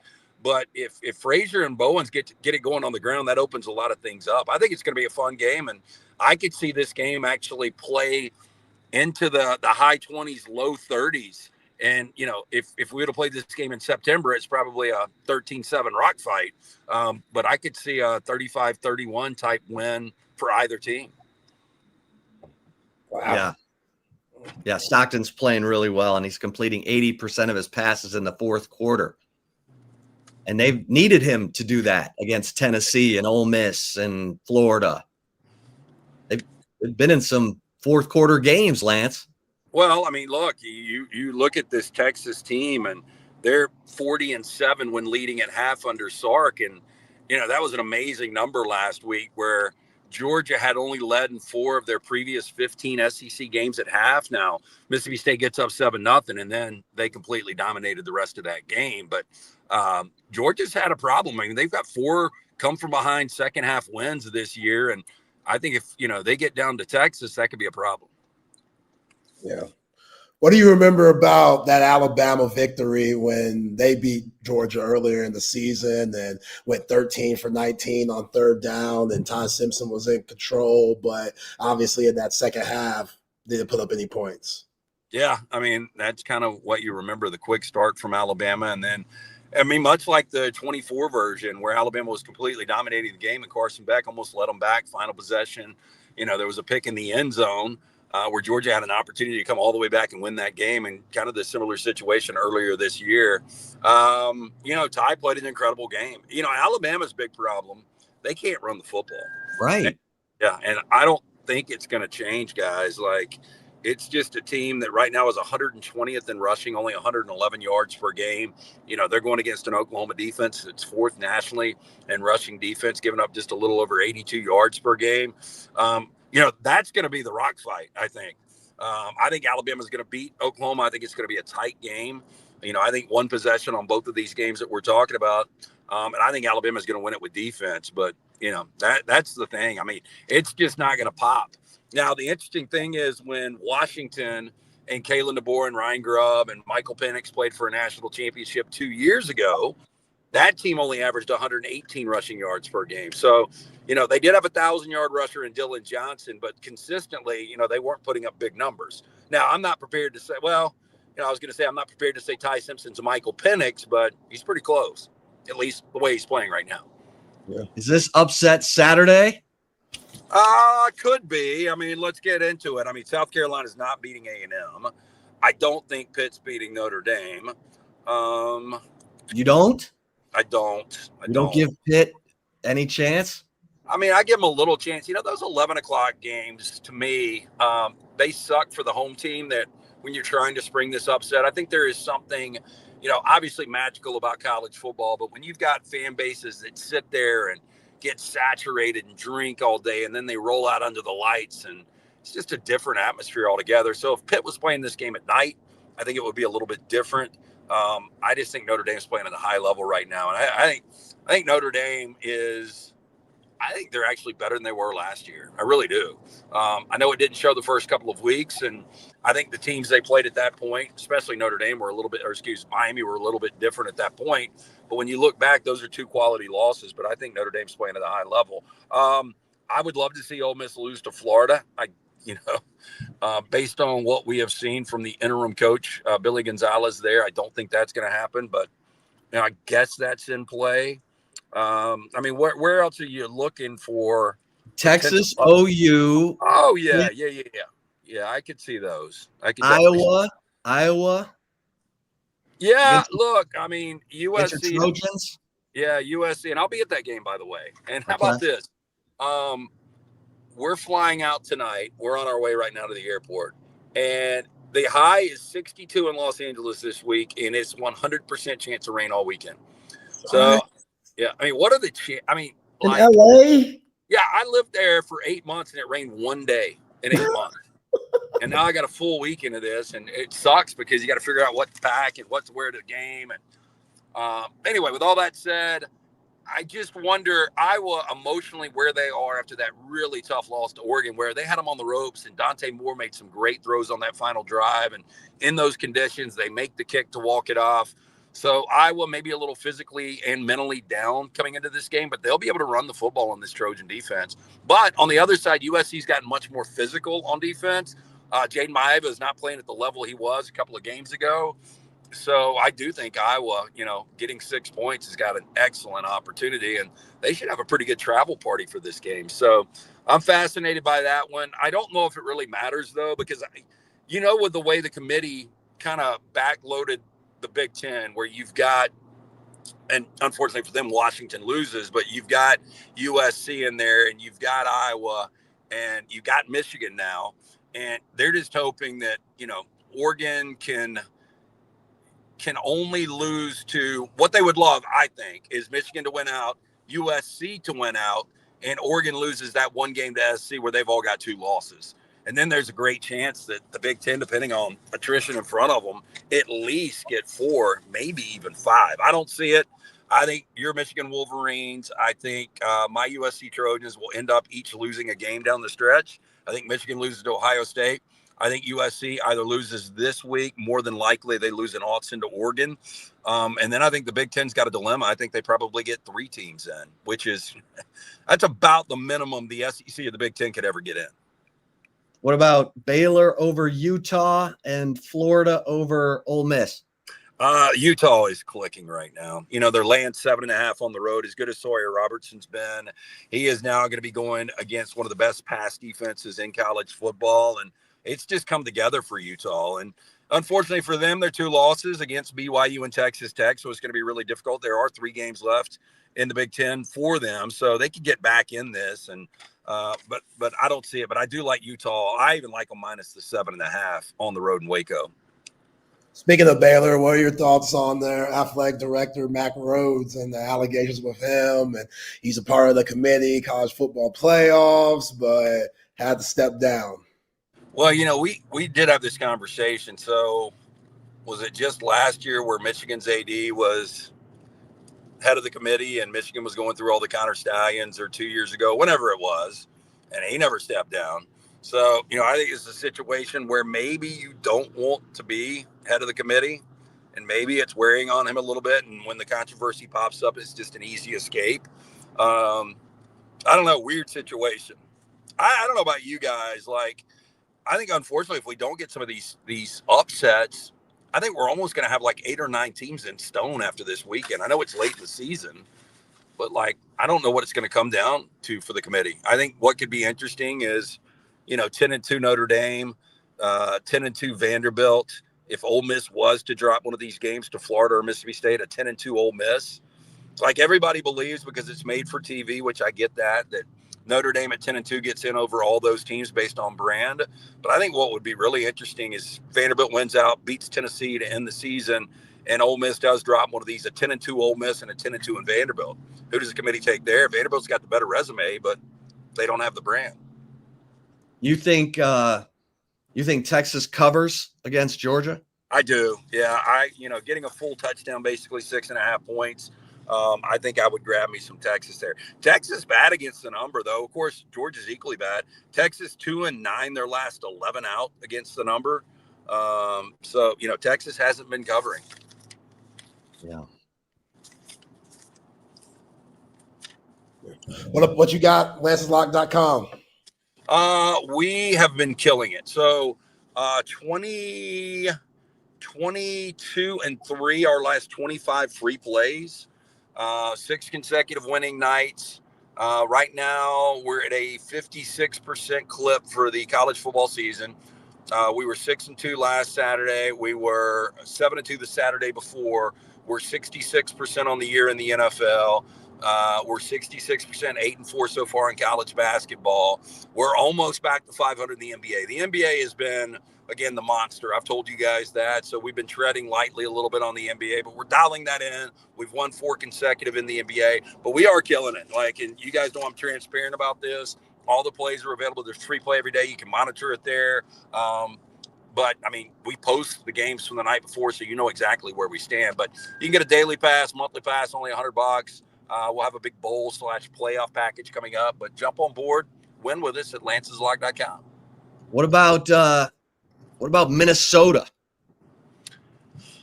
I don't see Minnesota's offense being able to hang with Oregon. And unfortunately for Minnesota, I think Oregon, I don't think they need style points. I think they more internally need style points to show themselves they're a pretty good offense.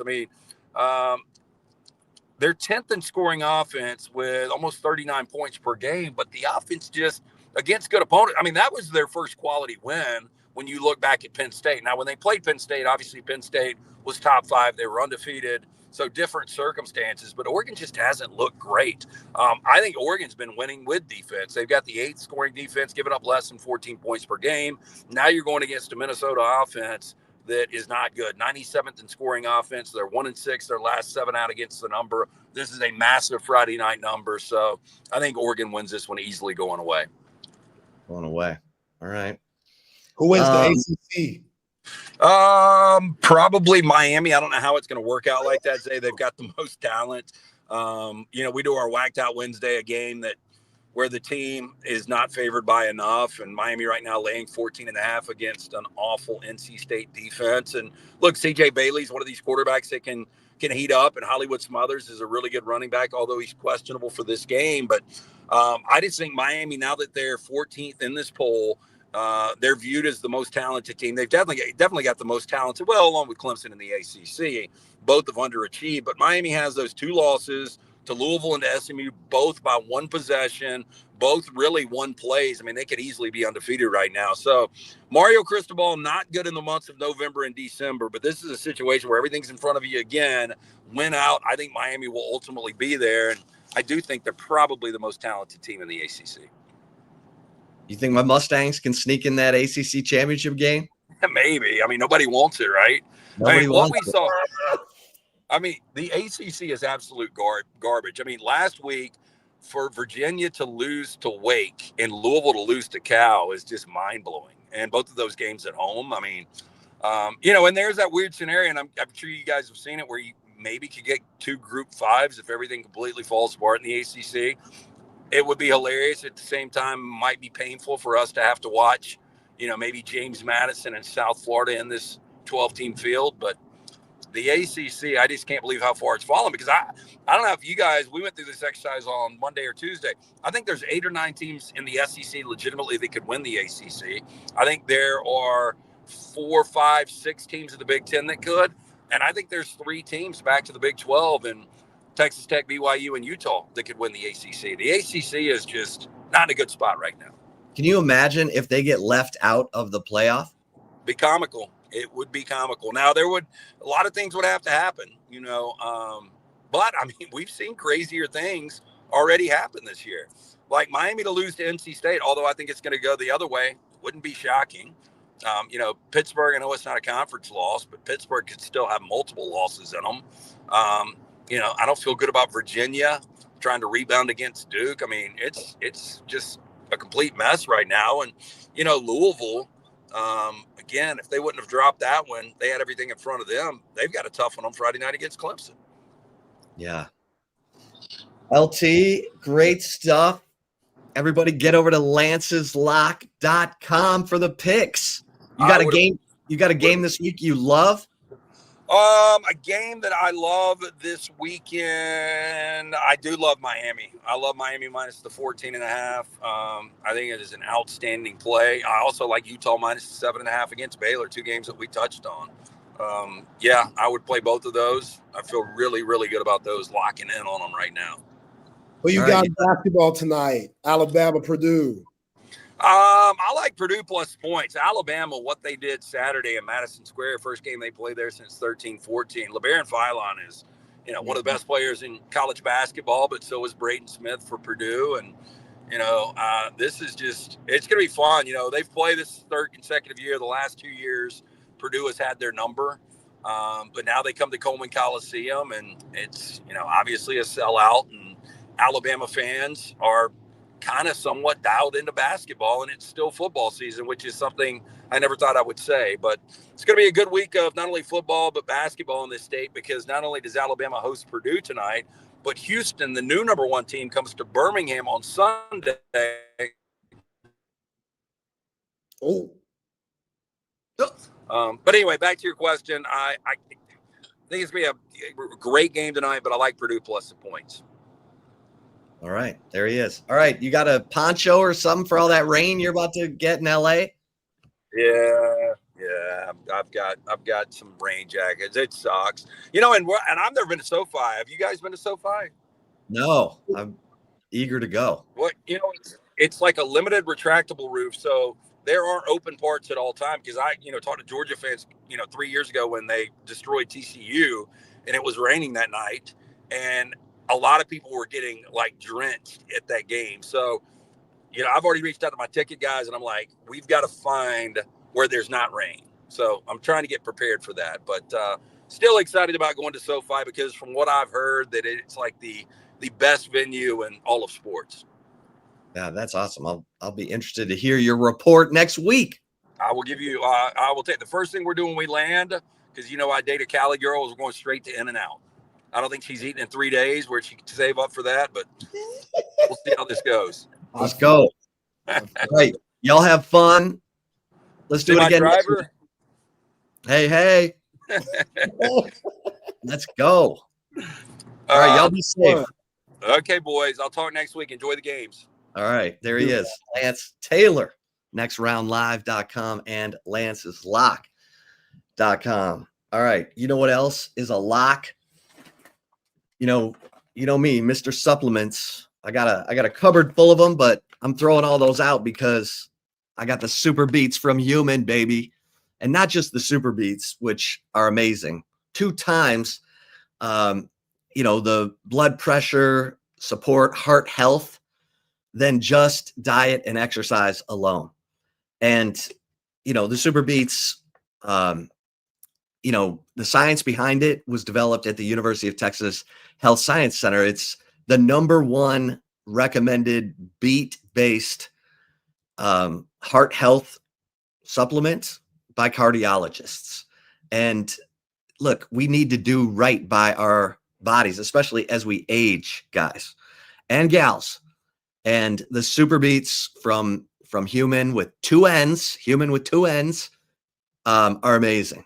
I can't tell you. I'm taking the Super Beats Heart Chews. I'm taking the turmeric chews that are anti-inflammation. I'm taking the Glynocalyx, which is the Humann super multivitamin, but it's even better than that. And I take the Super Beats sports powder. Every time I get ready to go work out, go play tennis, about half an hour before I go out, take my, Super Beats sports powder, mix it with water, 8 ounces.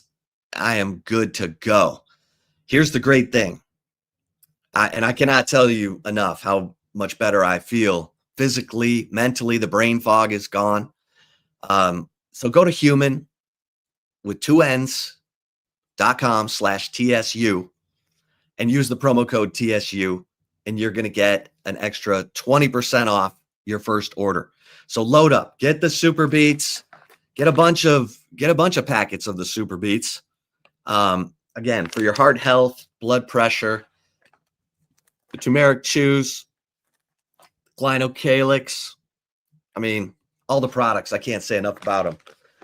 Just go to Humann with 2 N's.com/TSU and use the promo code TSU and get an extra 20% off your first order. And hey, for my guys who are snoring, we got the Sleep Cycle Center here in Austin.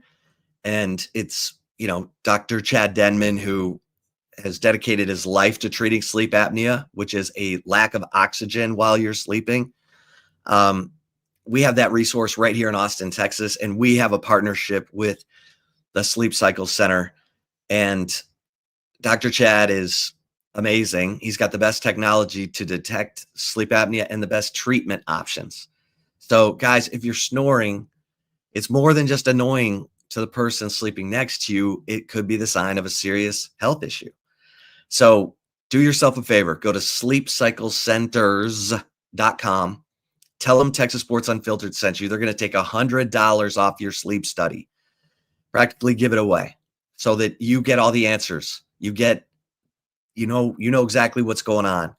That sleep study is everything. It's going to tell you how many times in the night that you're waking up because of a lack of oxygen. And then you've got all the treatment options, from oral appliances like I have, a mouth guard that holds my lower jaw open so I get that oxygen while I'm sleeping, all the way to surgery. But take advantage of that incredible partnership that we have right now. SleepCyclecenters.com. Tell them Texas Sports Unfiltered sent you. And hey, cover 3 when you're ready for some great high-end food without the high-end prices, especially during happy hour, 3:30 to 6:30 every day, 3:30 to close on Mondays. You got the $7 social hour menu, the firecracker shrimp, the bacon deviled eggs, the big chicken slider, the Parmesan fries. I mean, I love everything on the menu at Cover 3. And you will too. And if you need a place to watch the Texas-Georgia game, there you go. You got the great food, great vibe, and a great place to watch your favorite team. Make your reservations. And don't forget about brunch at Cover 3 on the weekends. The breakfast quesadilla, the do-it-yourself Bloody Mary bar, the muffin tops, not the whole muffin, just the top, the best part. Cover 3 Anderson, Cover 3 Round Rock.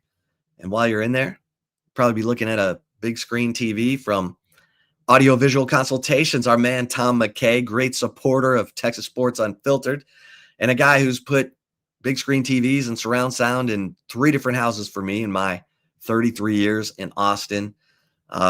I can't recommend Tom highly enough. You don't need to go, looking for Black Friday specials, because Tom's going to bring you the best price on big screens.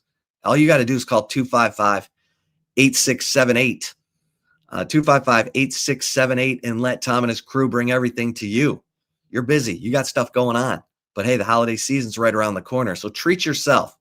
If you don't have a big screen big enough to make you feel like you're on the sideline at the game, it's time to call 255-8678 or go to avconsultations.com. All right, Zay. Good stuff today, man. I don't think Lance is feeling my upset Saturday. No, not at all. Not at all. Okay. I'm sticking with it. There we go. OU, Texas, Pitt, Iowa, Florida, over Ole Miss. So when we make our picks tomorrow, you're going to be taking some of these underdogs. Yeah, in fact, I don't know if I should take that Friday night game right now. It's Thursday, so I can take it tomorrow if I want, right? Oh, yeah. All right. All right, I got some messiness that I got to throw out here. You? Yeah, me? Shocking. I can't believe that. Okay, so everybody has a podcast. Shout out to everybody that's doing the media thing, K8, because look where we are now. But the newest podcast that is popping off, Barstool just picked up. They already had Patrick Beverly, but they just picked up Jason White Chocolate Williams. And now White Chocolate and Pat Bev have a podcast together. They were discussing the Meg Thee Stallion, Klay Thompson situation because they're kind of like us or me. Why is Klay playing so bad? Is it because of Meg Thee Stallion? They took it to a level that I didn't take it to. But Jason Williams, he said some things that were kind of foul. And he said this analogy. He said old head told him this one day. Now, when I say this, I'm not going to use the P word. I'm going to say wussy. So y'all just substitute the dub for the P, and y'all know what I'm talking about. Jason Williams says it only takes one wussy to drag a battleship across a desert. So, again, I substituted the P for the W. So picture what Jay Will said. Klay had something to say about it. He commented on the post that was on Instagram of the video that went viral, and he said, referring to my girlfriend as P is so disgusting and disturbing, especially from someone who played in the NBA. How would y'all feel if I referred to your wives in such a way? Pat Bev. Do better, fellas. Disappointing. So Clay's in love, man. He's in love. And I feel beautiful. It's beautiful, man. It really is. Again, Meg's hanging out with moms. There's a video that went viral where Klay picked her up at the airport. He was late. He was very apologetic in the video, being late. This Meg Thee Stallion, you can't be late. But she understood. Why? Love. That's why. We love here. Y'all know that. So I'm going to stop hating on Klay because I see like him lashing out. That's all I needed to see. I'm going to stop talking about it. I'm going to talk about his play now, but he's in love with Meg. Well, is that the problem? Maybe. I don't know. Still shooting 26% from the floor? It's not good. Let's check it out. It's not good. And the Mavs are struggling. That's so it's really not good. The truth. You know. Yeah, 28% from three. It's improved. Okay. It's improved. But yeah, he was shooting like 36% from the floor. Oh man. Oh my God, he's shooting 32% from the floor. Yeah, it's just you can't blame Nico, right? He's a 45%. He's a 45% 2-point shooter for his career and a 41% 3-point shooter for his career. He has not missed a free throw this season. He don't go to the line. That don't mean nothing. That's an irrelevant stat. He ain't getting fouled. It's an irrelevant stat. Yeah. He is, he's not getting fouled. By the way, Spurs, I saw Steph light y'all up yesterday. That was rough. Steph was trying stuff yesterday. I saw Steph throw some stuff up I never even seen before. He went through the lane on Keldon Johnson one time, and he just threw a hook shot up. Just threw it up. but it's Steph Curry, so it's all cash. Like, how is he getting better? This isn't supposed to happen. He's like, guys his size, LeBron an anomaly. We we get it, but we don't get it. Like, you look at his frame, the size, when you got people making up. Yeah, you're 6'9", 260 and made out of polyurethane. Yeah, when you got rumors of people talking about steroids, you're a different human being. Steph, he's just like us. He's just a normal, light-skinned guy with a wife that doesn't like him very much, but he loves her. You sneak in those little shots. I mean, all right, let's. Steph, but Aisha be wilding. All right, let's bring in the. Let's open up the gym. What up? Freaking Matt. What's going on? All right, guys? so you guys feeling upset Saturday? Texas, OU, Florida, Iowa over USC, maybe even Minnesota over Oregon. I'd be cool with all those except for Florida. Other than that one, I'm good. You're a rebel. Understandable. Understandable. Yeah, but I think that there's a a good recipe for some of that stuff. Alabama's not exactly unbeatable. Georgia's not unbeatable. It's crazy. Alabama and Texas share the fact that neither one can run the ball. Mm-hmm. Alabama went into Athens and won. So, I mean, this is a Sark legacy game. I told Zay, you're not going to play Georgia again for 2 years. Well, I mean, you could play them in an SEC championship game again next year. Yeah, you could, but you're not scheduled to play them. Yeah. And everyone, if he loses, if Texas loses this game, Georgia, they own Texas, blah, blah, blah. We already saw Josh Pate say that Texas has to call him daddy. What? He said that? He said Texas has to call Georgia daddy. If they lose? No, he just said that in general. He said right now, Texas has to call Georgia daddy. That was that was him today on ESPN. I think Georgia has to call Alabama daddy if that's the case. I'm aware. I agree with you, Matt. But that was his line that was shared out on all social medias by ESPN. Well, wish me luck. 5:20 a.m. flight tomorrow. You'll be fine. Hopefully it all happens. I'll see you there, Chip. Oh, good. Yeah, I'll see you in Athens. And I'll see everyone tomorrow, hopefully. See you guys. Yeah, definitely. Appreciate you guys. Welcome in to Open Gym here on Texas Sports Unfiltered. Myself, Patrick Davis, alongside Matt Galatzan of Texas Longhorns on SI. And, of course, you, the third member of Open Gym. Text line's open, 512-222-9328. And, of course, over on the chat, Facebook, Twitch, X, and on YouTube. If you're over there, give us a like and a subscribe, Matt. As I said, it is getting closer and closer to the week. This is your last show of the week as you will be traveling to Athens tomorrow as well. Are you ready? Have you got your plan ready to get to the airport early and wait all day and then hope nothing goes wrong? Yeah, my flight's at 2:45 in the afternoon, so I'm going to get there at approximately 10:30, maybe 11. And if it's not that bad, I'll hang out, have some lunch, do some work, maybe record a guest spot for Open Gym. You never know. Who knows what will happen if we get going here. Oh, yes. Hopefully you'll be zero travel delays and we'll be good to go. And everybody will be happy. My man Steven from Fanatic Perspective going to fill in again tomorrow to make sure it's not just me rambling about this for 2 hours straight. You couldn't talk to a camera for 2 hours by yourself? I could. The question is, would anybody want to watch that? That's the real question. I can't even do it for 30 minutes, so I that's impressive, Patrick. I could, especially on an open bar, Open Gym Friday, just drinking and talking for 2 hours straight. We might lose football somewhere in the middle of that. Just other rants that we'll go into.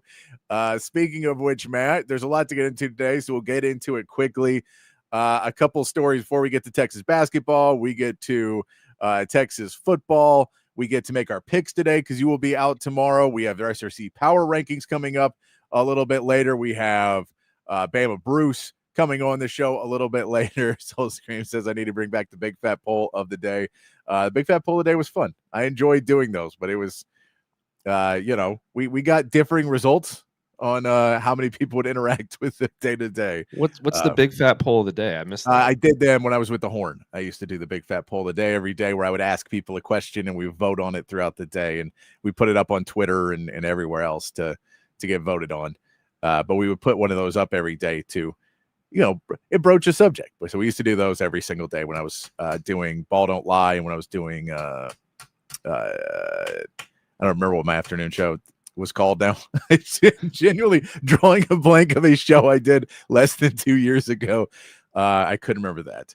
And then we also did that. I did, with Rod as well, the Rodcast in the morning. But all the shows I used to do, I'm completely drawing a blank of what my show was called when I did it, which was by myself in the afternoon. So I used to do it. We used to have commercial breaks, Matt, but I used to do a 2-hour show by myself in the afternoons as well. So we could start doing a big fat poll of the week and just kind of dip our toe into the water and see how it goes.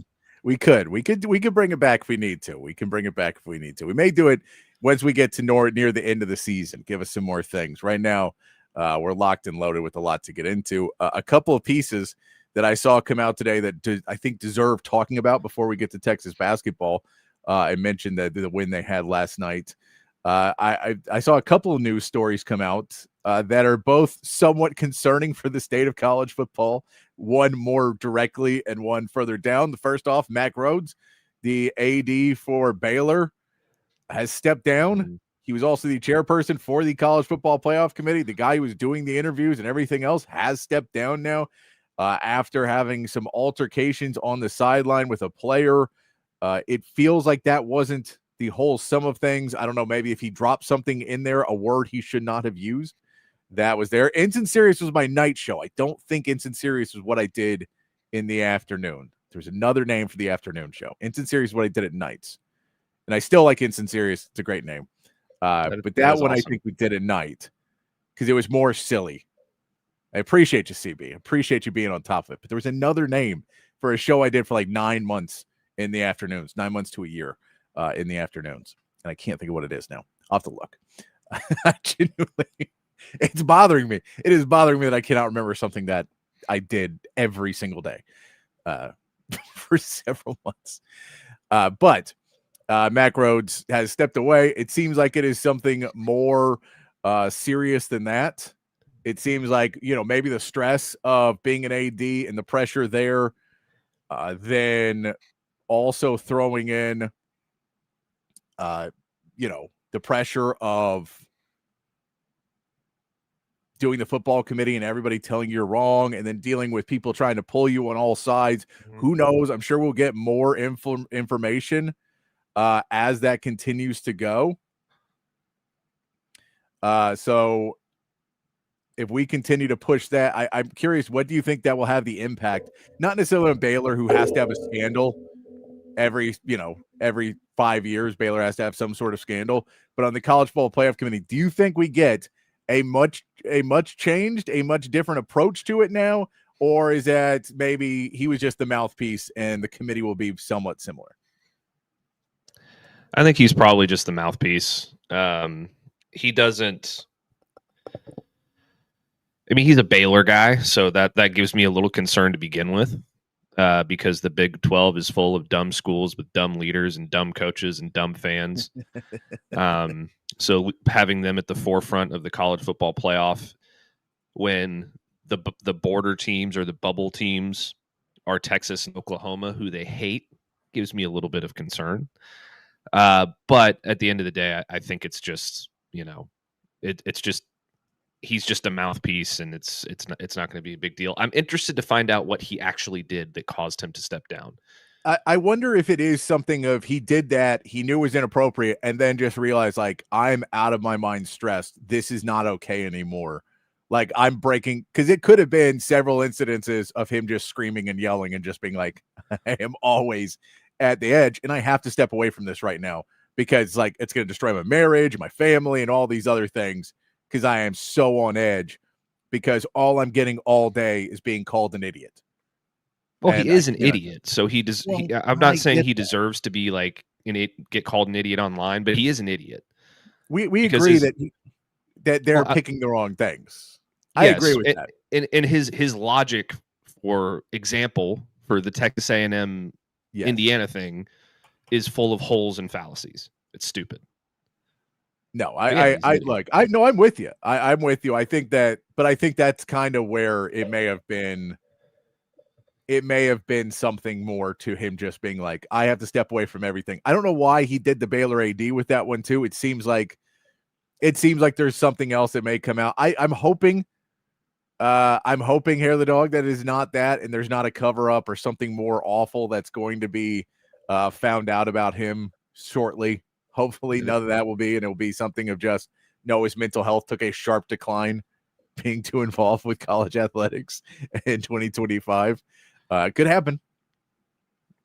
I mean, he is the Baylor AD, so you never know.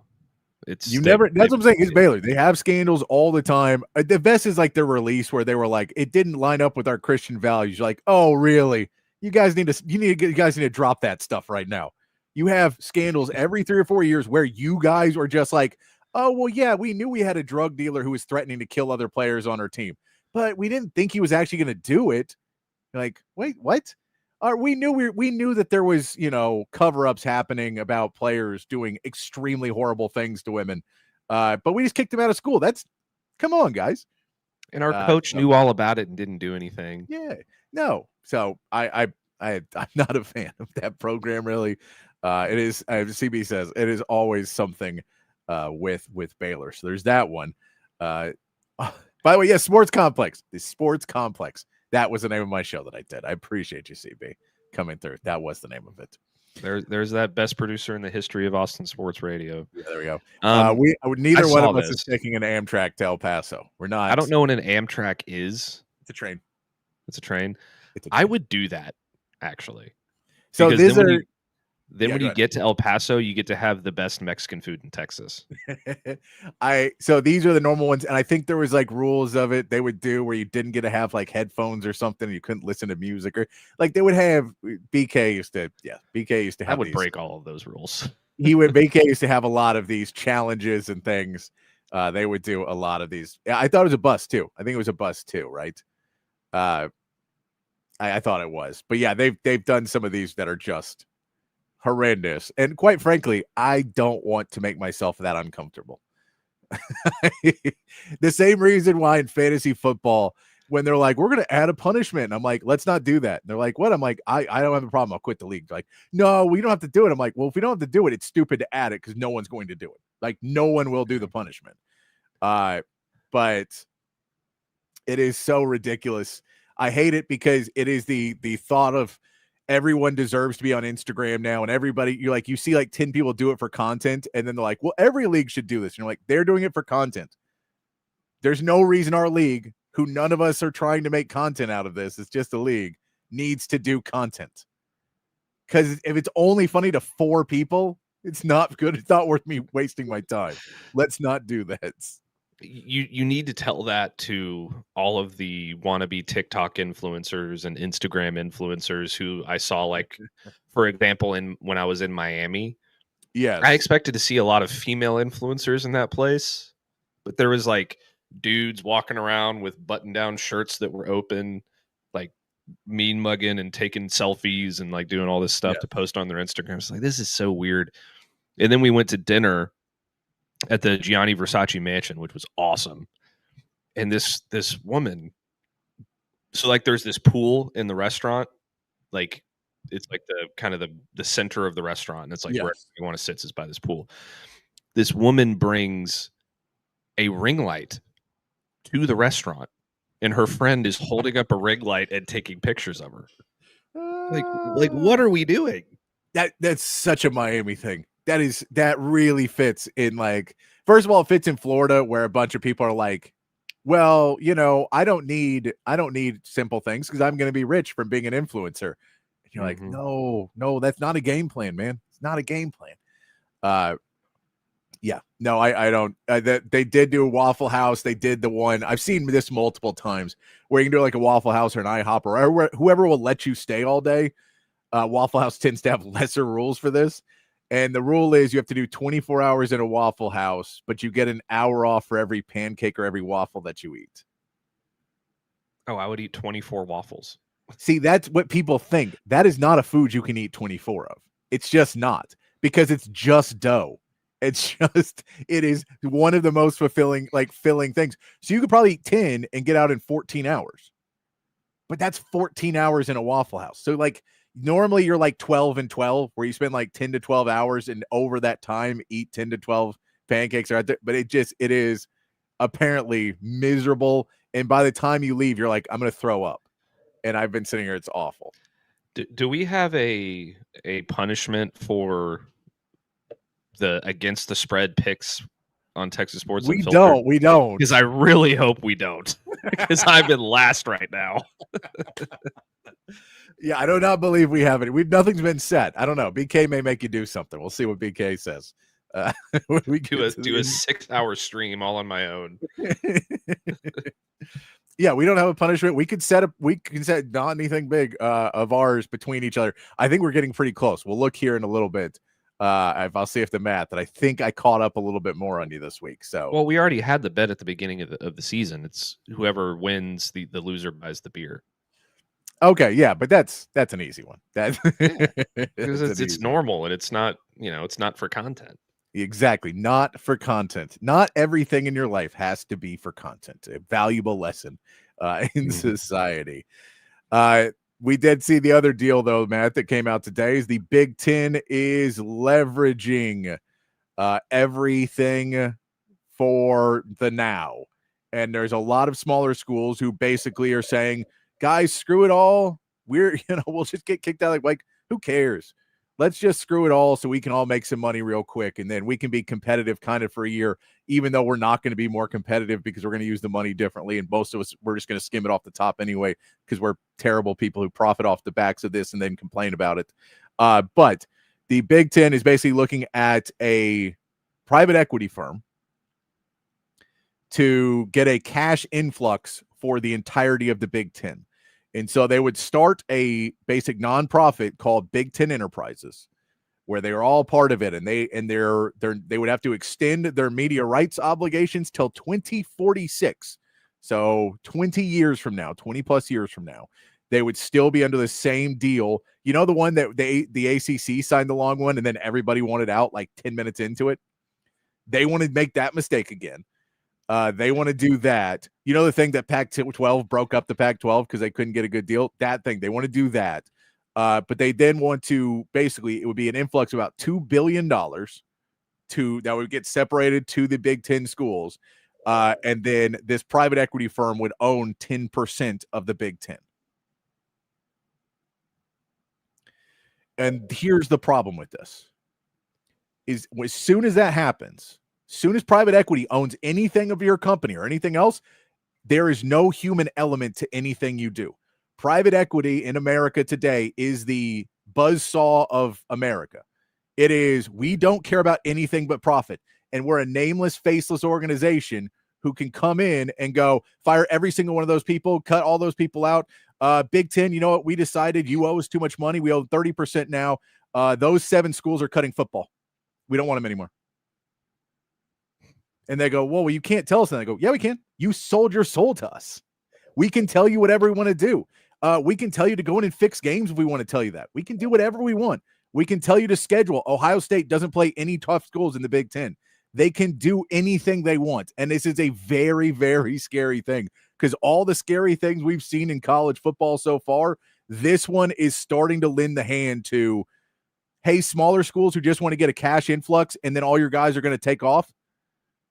Like all the guys who are going to help make this decision to take that money, they're going to be long gone when the bill comes due. It's like, the people who thought the apocalypse was coming and then racked up, $100 million or $100,000 in credit card bills, and then the apocalypse didn't happen.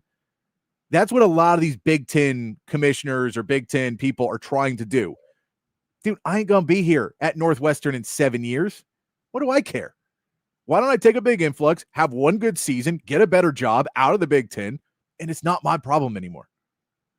And then they get screwed, and I screwed over all the kids, all the schools, everybody who's loved that, all the alumni, everyone who's ever played for that school, I'll screw over for my own benefit. I get the positives of it in the short term, but to sell 10% of the Big Ten as a whole is a crazy thing, and private equity is something you should be very scared of if you are in the college landscape, because they will come in and cut everything. Let's do it. Screw the Big.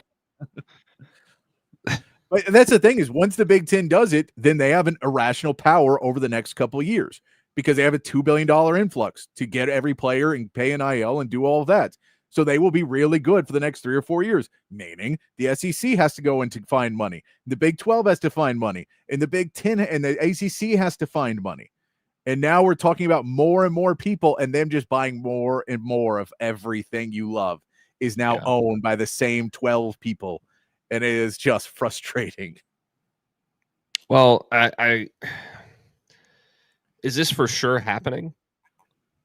No. So there's schools like USC and Michigan who are fighting it very hard. They're like, this is a terrible, terrible idea. So the smartest schools in the conference. Yes. The smartest schools are basically saying, guys, you do not understand. First of all, in 20 years, our media rights, or 10 years, our media rights could be double or triple what they are now. We don't know what the economy is going to be, or they could be less, but we could have double or triple, and we'd be losing money because now they own 10% and we are paying them. We're paying them this fraction of our thing, and we don't get to renegotiate our rights like that. We don't get to do all these because we had to agree to this at the beginning. It is a frustrating world, but that's what SoulScream says. It's an analytics hell. Think about how analytics have ruined everything in sports you loved. Mm-hmm. That's what those private equity firms do to business. They go, well, I know Sally over there has been a honored employee who has really kept us alive. But we ran the numbers and we found that AI says her job isn't important, even though she holds a company together. So we're just going to fire her. You're like, wait a minute, AI. That's a crazy thing. And that's when they just go, well, we think that coaches are costing too much money. So we don't believe that any of your schools should be allowed to hire a coach for over $3 million a year. And you go, well, we won't get good coaches. I don't care. We have a TV rights deal. We really don't care if you win or lose. We care about the money coming in. It's all we care about. Do we know where Ohio State stands on this?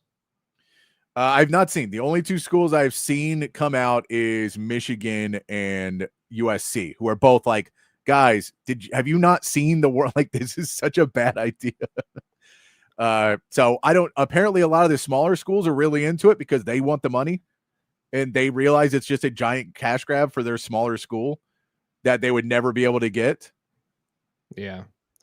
And they're like, dude, we don't make any of this money anyway. What do we care?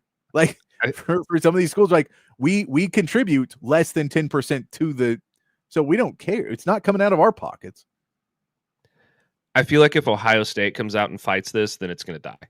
I agree. Because they're, like Oklahoma and Texas were in the Big 12, they're the big swinging stick alongside Michigan. So they're going to control what happens. I think more than anything, they'll be able to convince Northwestern and Rutgers and Michigan State and Maryland, like, this is a really bad idea. Yeah. This is a really bad idea. So it's a temporary fix for a long-term solution, like for a long-term problem. And you're going to blow through that $2 billion also in the first 3 or 4 years, like maybe 5. And then 15 years, you're going to be paying back with no money now, where everything's more expensive, where you can't renegotiate your rights the same way. Like, it just seems like such a short-sighted deal by people in college sports who do this all the time. And they go, well, I'm not going to be here. Yeah. So it's not like my company. I'm the president or the AD. I'll move on. I'll go to another school. You know what private equity makes me think of? Have you seen the movie Horrible Bosses? I've seen some of it. I've not seen all of it.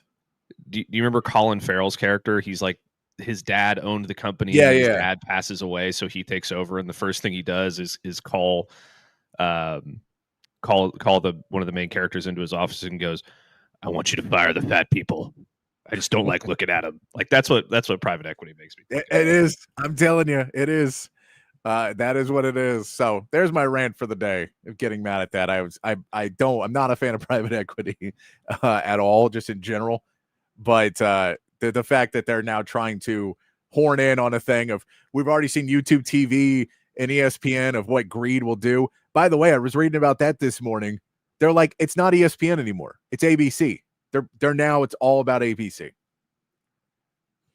Because ABC's like, well, we play these really big games on ABC now, so they're worth it. And they go, yeah, but you can't charge us for Monday Night Football on ABC and on ESPN. It's the same. You're playing things on both channels and charging us the same for both. You have to play different things to charge us for both, or else you're just simulcasting the network. We can't pay twice for that. So apparently that's where they're getting hung up right now. They still say they're far apart. It doesn't seem like it's going to be back on this weekend, but it does feel like they've press box. But I'll say they have officially apparently agreed on ESPN money, and they've agreed on Disney money. It is literally ABC right now that they are fighting about. That is the big piece so far that they're still fighting on. So hopefully it gets done. I don't want to have to switch. I don't want to have to deal with different. I like what YouTube TV's formatting is. I like the multi-box. I like a lot of things about it. I don't want to switch it. I also don't want to have to go to a source because I can't use the ones because I don't want to support their evil empires. I'm sure that it will be fixed by the end of the college football playoff. But yeah, it's my last game. All right, you guys, we got it. I think it could be done in a couple weeks, but I don't know if it'll be done tomorrow. I canceled my YouTube TV. Yeah, you already did. Yeah, because it's like I was about to get charged for it. And I was like, I'm not. Oh, that's right. Mine's coming up, so I'll have to make that decision. Yeah, it's like I don't have any reason to keep this because that's literally the only thing I use it for. So, no, I'm with you. Mine's bills, I think, is like 25th or something like that. So I have a little bit of time and I'm waiting for it to work out. But I don't want to use the ESPN app. I hate the ESPN app. It's so bad. It's just such a bad app. And then the other thing of the ESPN app is, and I don't know how this one will work once you get that subscription. It logs me out every freaking time. Every time I go to turn on a game, it's like, you want to log into that again? I'm like, no. Just leave me logged in, for Christ's sake. Nothing else I deal with is this annoying about it. So I don't want to use the ESPN app. So I'm hoping that they'll figure it out before that next bill comes. And then I'll just go like, yeah, put my credit on that next bill and then we'll be good to go. And we'll keep it going. But we'll see what ends up happening. I know you can pause it too, which I may do at a point. But if I have to get something else, then I'll cancel it. I also don't want to have a bunch of stuff saved on there. Yeah, me too. Like I've got every Texas game dating back to like 2021 on there. I know. I don't want to lose on. All right. Let's talk a little Texas basketball before we get to the football. We saw again last night, Texas get a 93-58 win over Fairleigh Dickinson, the Fairleigh Dickinson Knights. Fairleigh Dick. That they were, it was Fairleigh Dickinson came out firing, hit some threes. They're basically playing a style of like Princeton-like basketball, but a lot of three-pointers. They were shooting a lot of threes, especially early in the game. They only ended up shooting 29 of them, but they shot a ton early and hit some early, finished 8 for 29 in the game. So once Texas started to close out on the perimeter a little bit more, it slowed them down. We got to see Modest Voikatitis again, 8 for 8 from the field goal range. He did miss some free throws. They shot free throws really terribly in this game. 55% from the free throw line is garbage. Hate to see that, but it is an early game. We saw Jordan Pope play a little bit better at times. It looked like he was starting to get the offense a little bit better. He's still just not there. And I mean, like, this is the thing is he can do this type of stuff against Fairleigh Dickinson. But once you get into SEC play, I just don't believe he's going to turn the ball over a lot more than he was turning it over here. So I thought he ran the point better, but his defense isn't good enough. And so you're still just like, it's tough. Simeon Wilcher didn't look great. The point guard problem is going to be the problem we talk about all year long. Let's go with that. It's just going to be, they just don't have that person. I like that it looked better at times. They were playing faster. They were getting downhill. But at the end of the day, they just have to fix that better. Tremont Mark's best game of the year was this game. He was attacking the bucket. Again, you can do that against Fairleigh Dickinson. So you can't take a ton out of this game more than you really are just kind of happy that you saw some of the players, you saw some more of the potential of what this offense is supposed to start looking like a little bit better. We did see a great play from Tremont Mark where he drove the basket and threw a crazy Luka Doncic pass behind his head to Cam Heide for 3 points. Cam Heide still hasn't really fit into the system yet. I think it's going to take him a little bit of time. I think his ceiling, we're kind of seeing it more of like you're a 6-man. You are a 6-man. You're going to come in and bring energy, but you're not necessarily. He's just not. I mean, he didn't have a rebound. That's kind of the one for me. I'm like, if you're not rebounding, I need to rebound and hit threes and play defense. You're not really doing much of any of those. So he's got to figure it out a little bit more.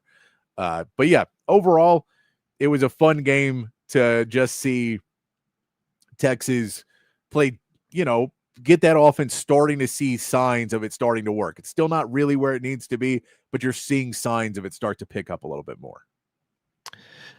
Yeah. I'm particularly excited about Modis. He just continues to look better and better every week, or every game. 19 points, 8 of 8, 6 boards, a block.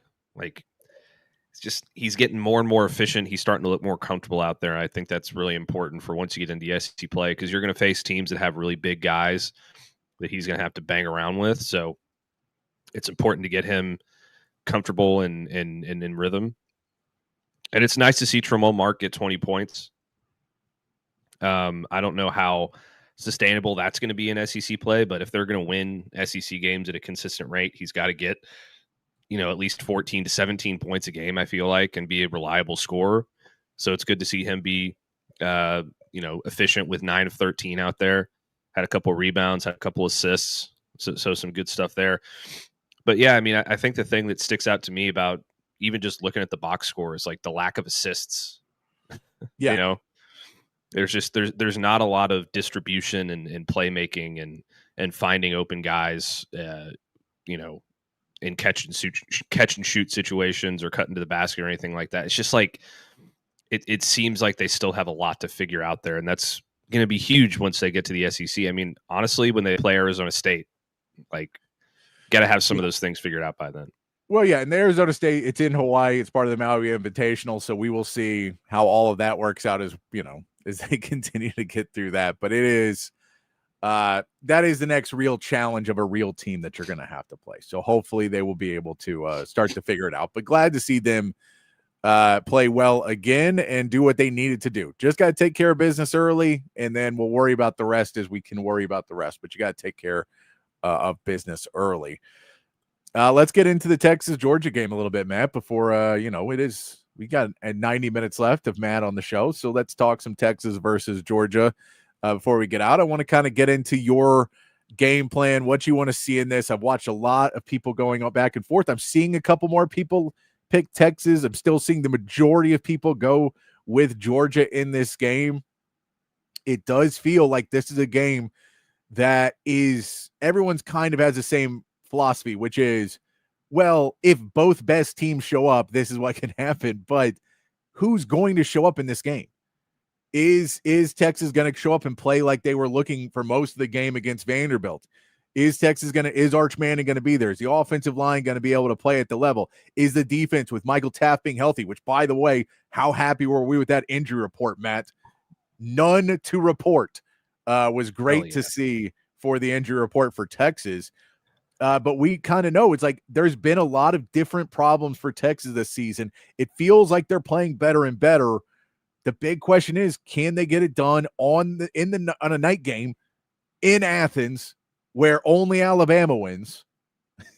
It's like, Alabama and Georgia win there. That's who wins in Athens. Can you go in there and make that impact? And can Arch Manning take that next step in this game? What do you think is your game plan if you're Texas to try and attack those areas where you just have to kind of trust a little bit in some things? Well, I think first to the point about winning in Athens, I mean, they got beat there this year. Yeah, by Bama.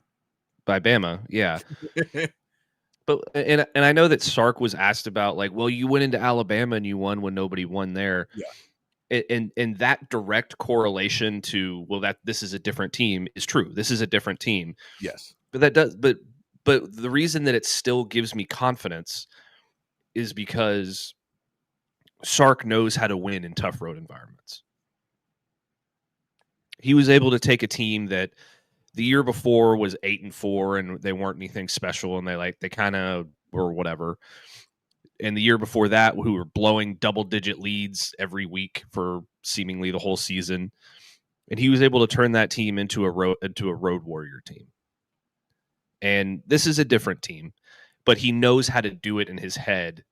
And he knows, I think he finally has figured out this season how to push the right buttons with his team to get them to show up ready to play in a big game. Did it against Oklahoma, did it against Vanderbilt. I think he's going to be able to do it again here against Georgia. Now, is that going to, turn into a win for Texas? I don't know. I'm going to make my pick later, and we'll see. But as far as the game plan goes, I really don't think it's too dissimilar to what you did with Vanderbilt or with Oklahoma. Particularly Oklahoma, like Brooks talked about yesterday. You got to move Arch outside of the pocket because that's where he's best. And you got to give him, opportunities to win in the sense of getting guys open in space with the ability to move on the run with the ball. You can take your shots when you take them, but you're not going to just line up and run it at Georgia. As much as every YouTube football expert or TikTok film watcher wants to come in there and say, well, you got to establish the run. Yes. If you want to, that's not going to work. If it ends up happening, that's fantastic, but you can't rely on that to happen because Georgia is the best team in the SEC outside of Texas at stopping the run. And Texas doesn't have a reliable run game to speak of. So you have to find ways to get around that with quick developing stuff, screens, extensions of the run, quarterback run stuff, RPOs, all of those different kinds of things. And just give Arch at the beginning of the game easy winners so that he can get into a rhythm and start to feel himself a little bit. And then once you do that, I think that you can kind of open things up and let him be himself a little bit more and try and take some shots and make some plays with his legs that extend plays and he hits a pass downfield, things like that. But you have to stay efficient and you have to stay on schedule. And they did a really good job of doing that really early on in the game against Vanderbilt. Outside of the opening play touchdown, it was a lot of slants and screens and, stuff in the middle of the field where I think Georgia is going to be a little bit more vulnerable because if they're going to try to bring pressure, they're going to try to blitz with their inside linebackers, which will leave the middle of the field open. You're taught as a quarterback, if a blitz is coming, where is the spot on the field that is going to be open to be attacked, where the blitz is coming from. So that kind of stuff is going to work if they're going to try to bring pressure on you. So it's going to be up to the offensive line to hold up a little bit. But you got to let Arch be Arch and kind of just get him into a rhythm early and unleash him once he gets into a rhythm and then just see what happens. This has to be an Arch hero game. It does. That's the way that Texas wins. It's very similar to,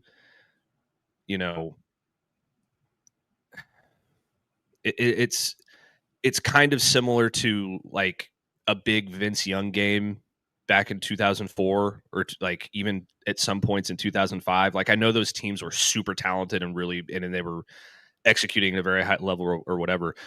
But at certain points in those seasons, things just weren't working.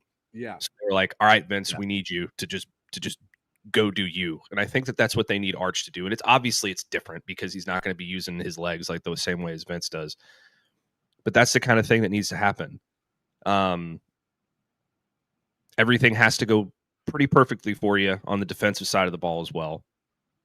I think you're going to have to play a lot of zone. Brooks talked about yesterday how Georgia just eats man coverage alive because of their, Zachariah Branch and these receivers and their ability to, separate from defensive backs. So everything has to go perfectly in all three phases of the game if you're going to win. That doesn't mean it can't happen.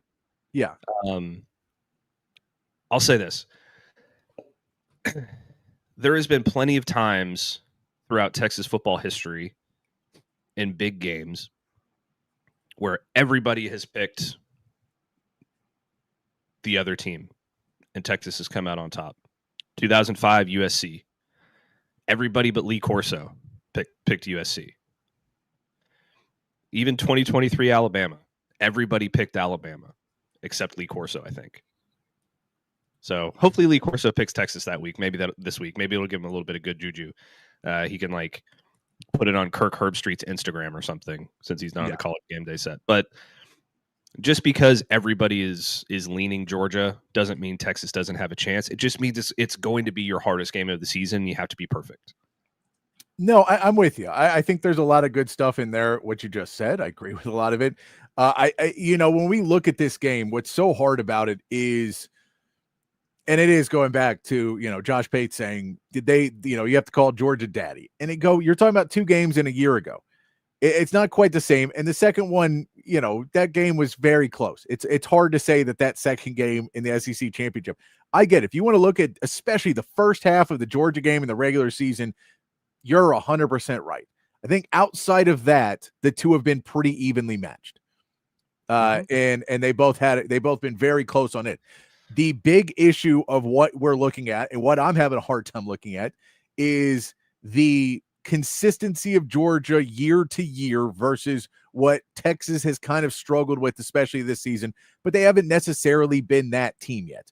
They haven't been the team that you just go, oh, we're all really believing them. The reality, though, on the Georgia side is that kind of gives you where, no, we believe they're locked in now.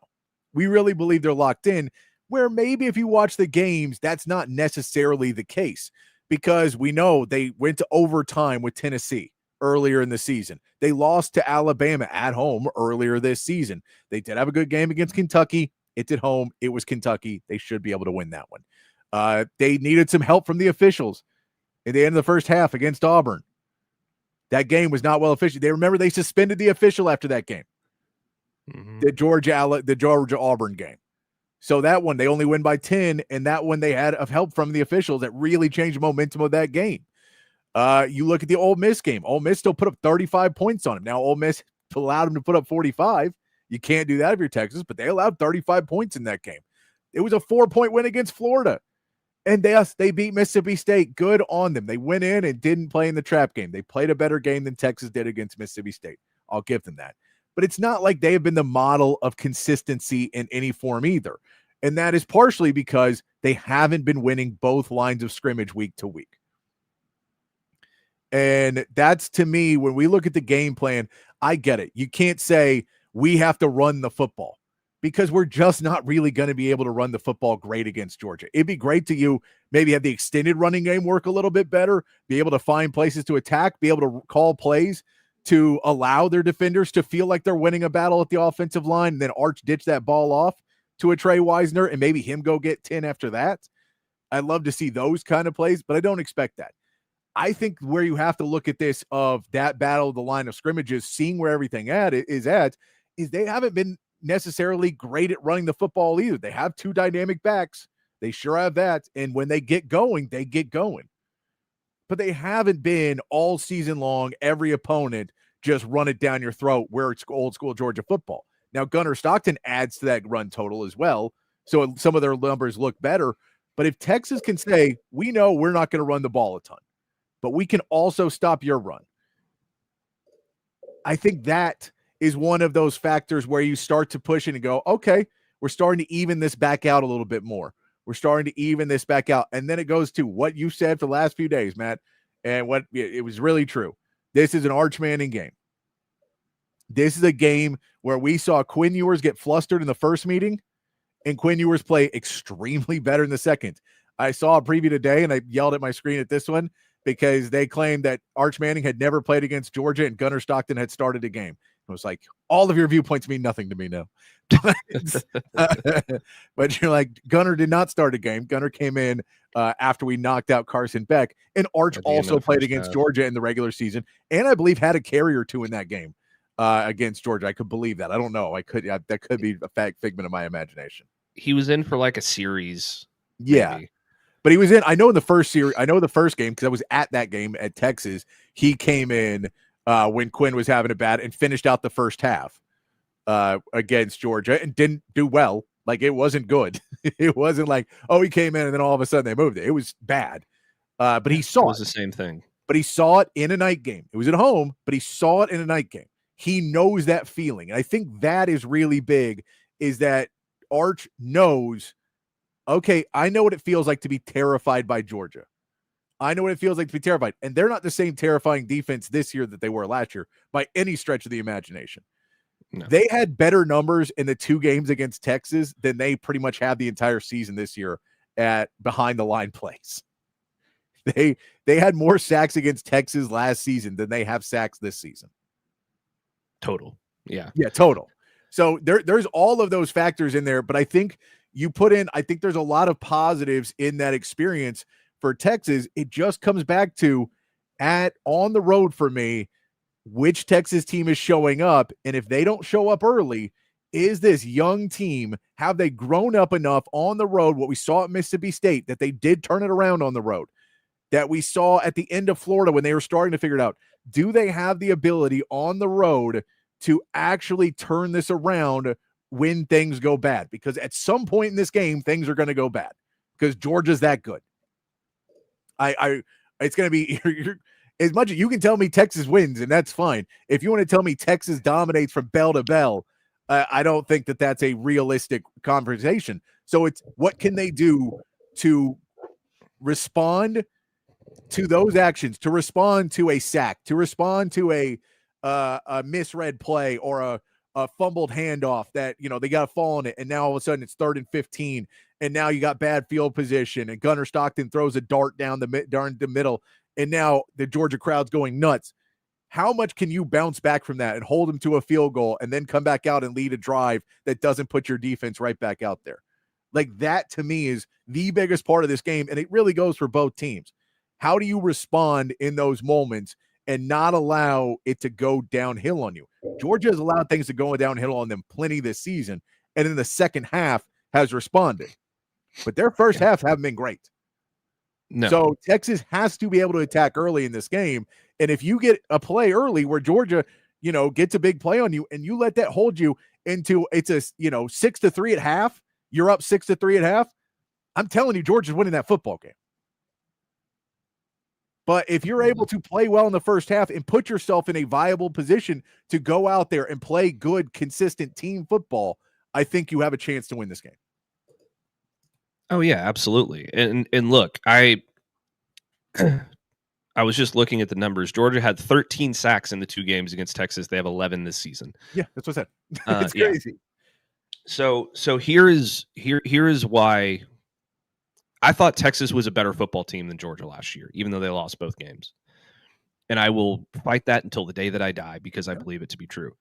Here is why Texas lost those football games. They were dominated on the line of scrimmage, particularly Georgia's defensive line dominating Texas's offensive line. They turned the ball over. Let me make sure I got this right. They turned the ball over 7 times in those 2 football games. They had 4 turnovers in the first game at Austin. They had 3 turnovers in the SEC championship. If Texas can protect Arch enough where he's not getting Florida pressured like 35 times on 42 dropbacks, and if they don't turn the ball over and they keep the Georgia running game in check, they're going to have every opportunity to win this game, because those are the 3 things. Really, the turnovers and the pressure are the two things that Georgia beat Texas with last year. When Texas got those things kind of straightened out in the first game, they outscored Georgia in the second half 15-7. And they were a Burt Auburn missed field goal away from beating them in Atlanta. Yeah. So you get the turnovers to a minimum. Arch has been really good about taking care of the football all season long. He doesn't have a game this year with multiple turnovers. He's got, except for the Florida game, he threw 2 interceptions. That's it. He takes care of the football. They're able to slow down the Georgia rushing attack the way that Tennessee did this year. Tennessee held them to 3.6 yards per carry. Auburn held them to 2.5 yards per carry. Florida held them to 3.5 yards per carry. If you do that and the other 2 things that I mentioned, you have an awesome opportunity to win this game because it's going to be close. and then it's just about who makes the right play at the right time. Yeah, and I think that Arch Manning is capable of making that play. And this is what I'll throw at you, man. I think really probably the biggest impact in this game, or the biggest key to this game for me, and I want to see what your biggest key to this game is for you as well, but the biggest key for me in this game is winning your one-on-ones, winning your matchups. I don't think Georgia's going to blitz a ton. I think they'll blitz some, but I don't think they're going to blitz a ton. I don't think Texas is going to blitz a ton either. Gunnar Stockton's pretty good on the blitz. Texas will have to start blitzing in the second half if they're not getting it done.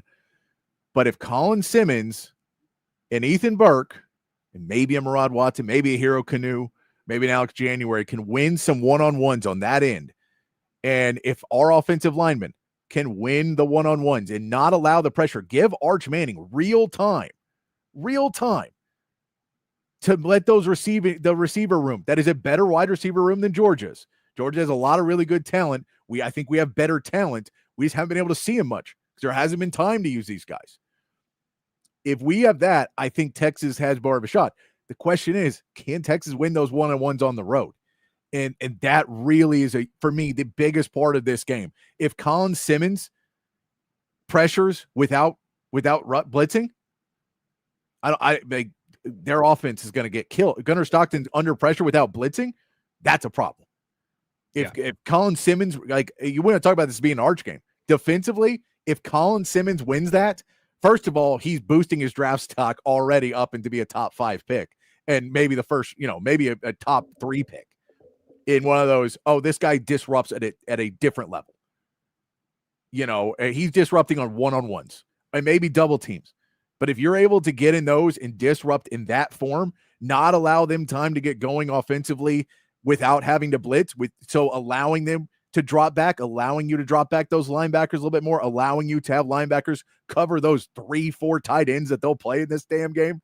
All of that, man, if you win those, you win the game. But I think it's going to be the battle in between. Do you win it on the defensive end and lose it on the offense? Do you win it on the offense and lose it on the defense?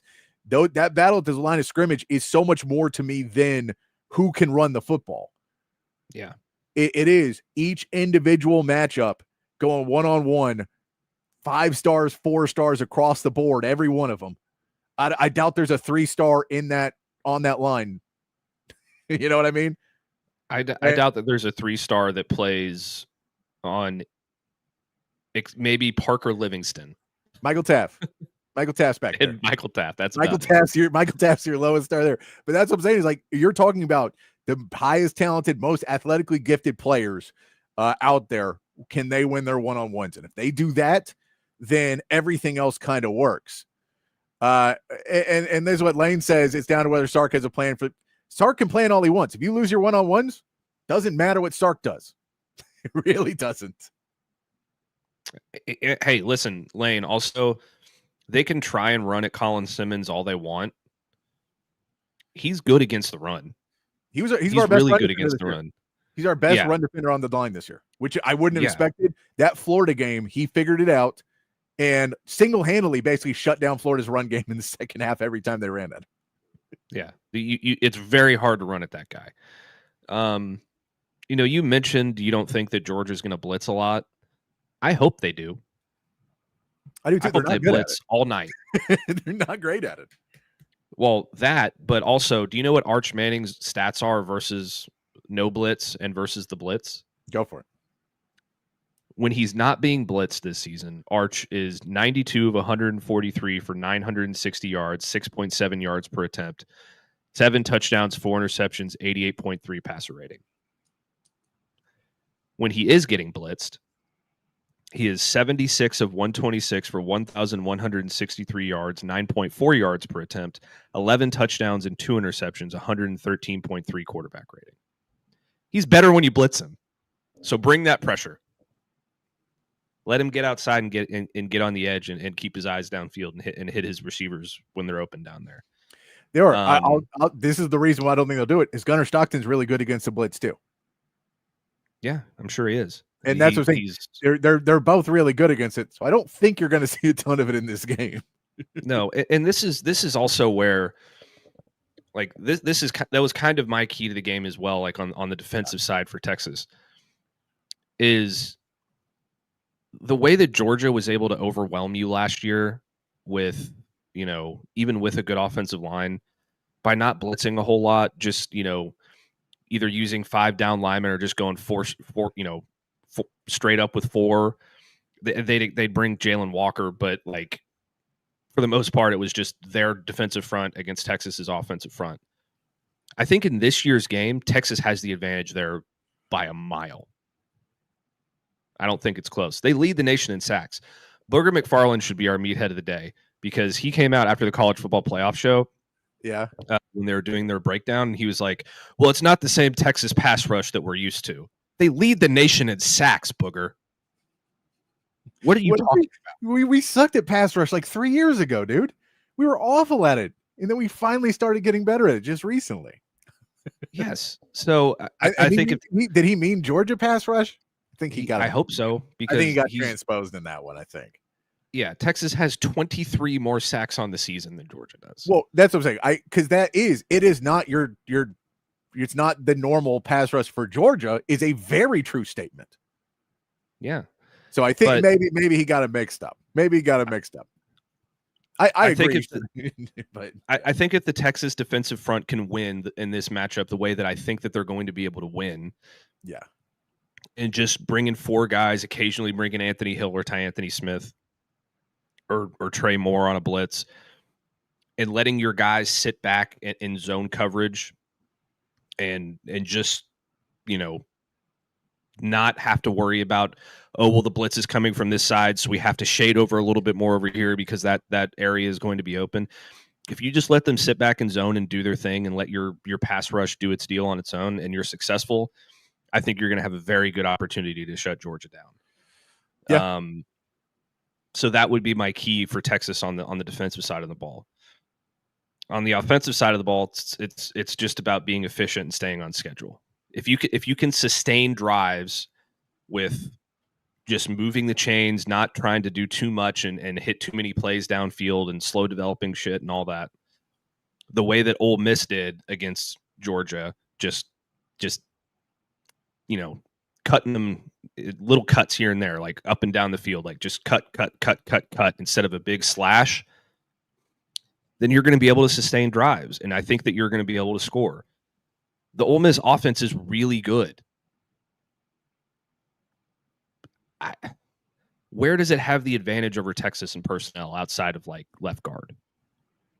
Yeah, I mean, the receivers are a little better. They have, I think, they have more depth at receiver. Yeah, but like outside of that, and they have one of the best running backs in the SEC, sure.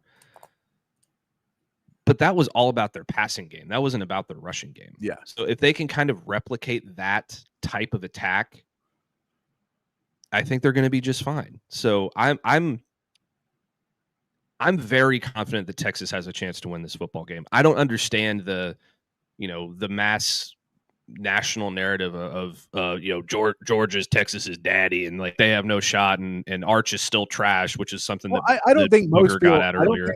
I don't think most people have said that there's no chance. I think most people have just said, and what I think earlier, I think there's a big that people believe in the consistency of Georgia. And so when they look at the two teams, they're saying Georgia, they are playing playoff football.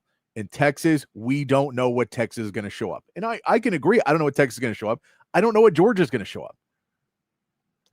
That's the reality. I think that if the best version of Texas shows up, and I'm talking about the version of Texas that we saw against Vanderbilt from quarter 1 to quarter 3.5, then I think Texas wins. Yeah. I mean, and two, it's really, I don't know. There's a lot of factors in it that you can understand why there's plenty of reasons to pick Georgia. I do think there's some people that are overstating it, but that's the case. I'm sure there's people that are like Texas is going to win by 30, but we're just not seeing as many of them. But I think most people have picked this to be a close game either way, and certain things can happen. And Lane, I'm with you on this one, man. By Sark's plan, I mean motivation, not scheme. Yes, motivation-wise for this game. This is one of those things where I think Sark maybe is learning more about this team. like a game for Sark, he goes, you shouldn't need any damn motivation to go into Athens, Georgia when you play this team. And you go, but I think they might. I think they might need a little bit of that reality turn back on them to go, you're thinking of this like it's a movie, like it's a video game, like it's a TV show. It's not. It's real life. And they are going to come out and hit you as hard as they possibly can. And that to me is a difference of, you know, getting ready and doing the little moves and dances because that's what you see on TV versus actually getting hit the first couple plays of the game and you delivering the hit or you being hit. And that's what you want to see out of these one-on-ones that I talk about. You want to see the offensive line instigating contact against these defenders and not stepping back and just kind of getting, you know, pushed around a little bit. You want to see them bring their amount of pressure. It's harder when you don't run the ball well because you can't just run plays and be nasty and go up and push them. But you have to be able to have that kind of nastiness, especially on the road, to make Georgia feel like maybe there's a chance that Texas is going to beat us. Because right now they both believe there's no chance we're going to win. That's what their both teams believe going into this game.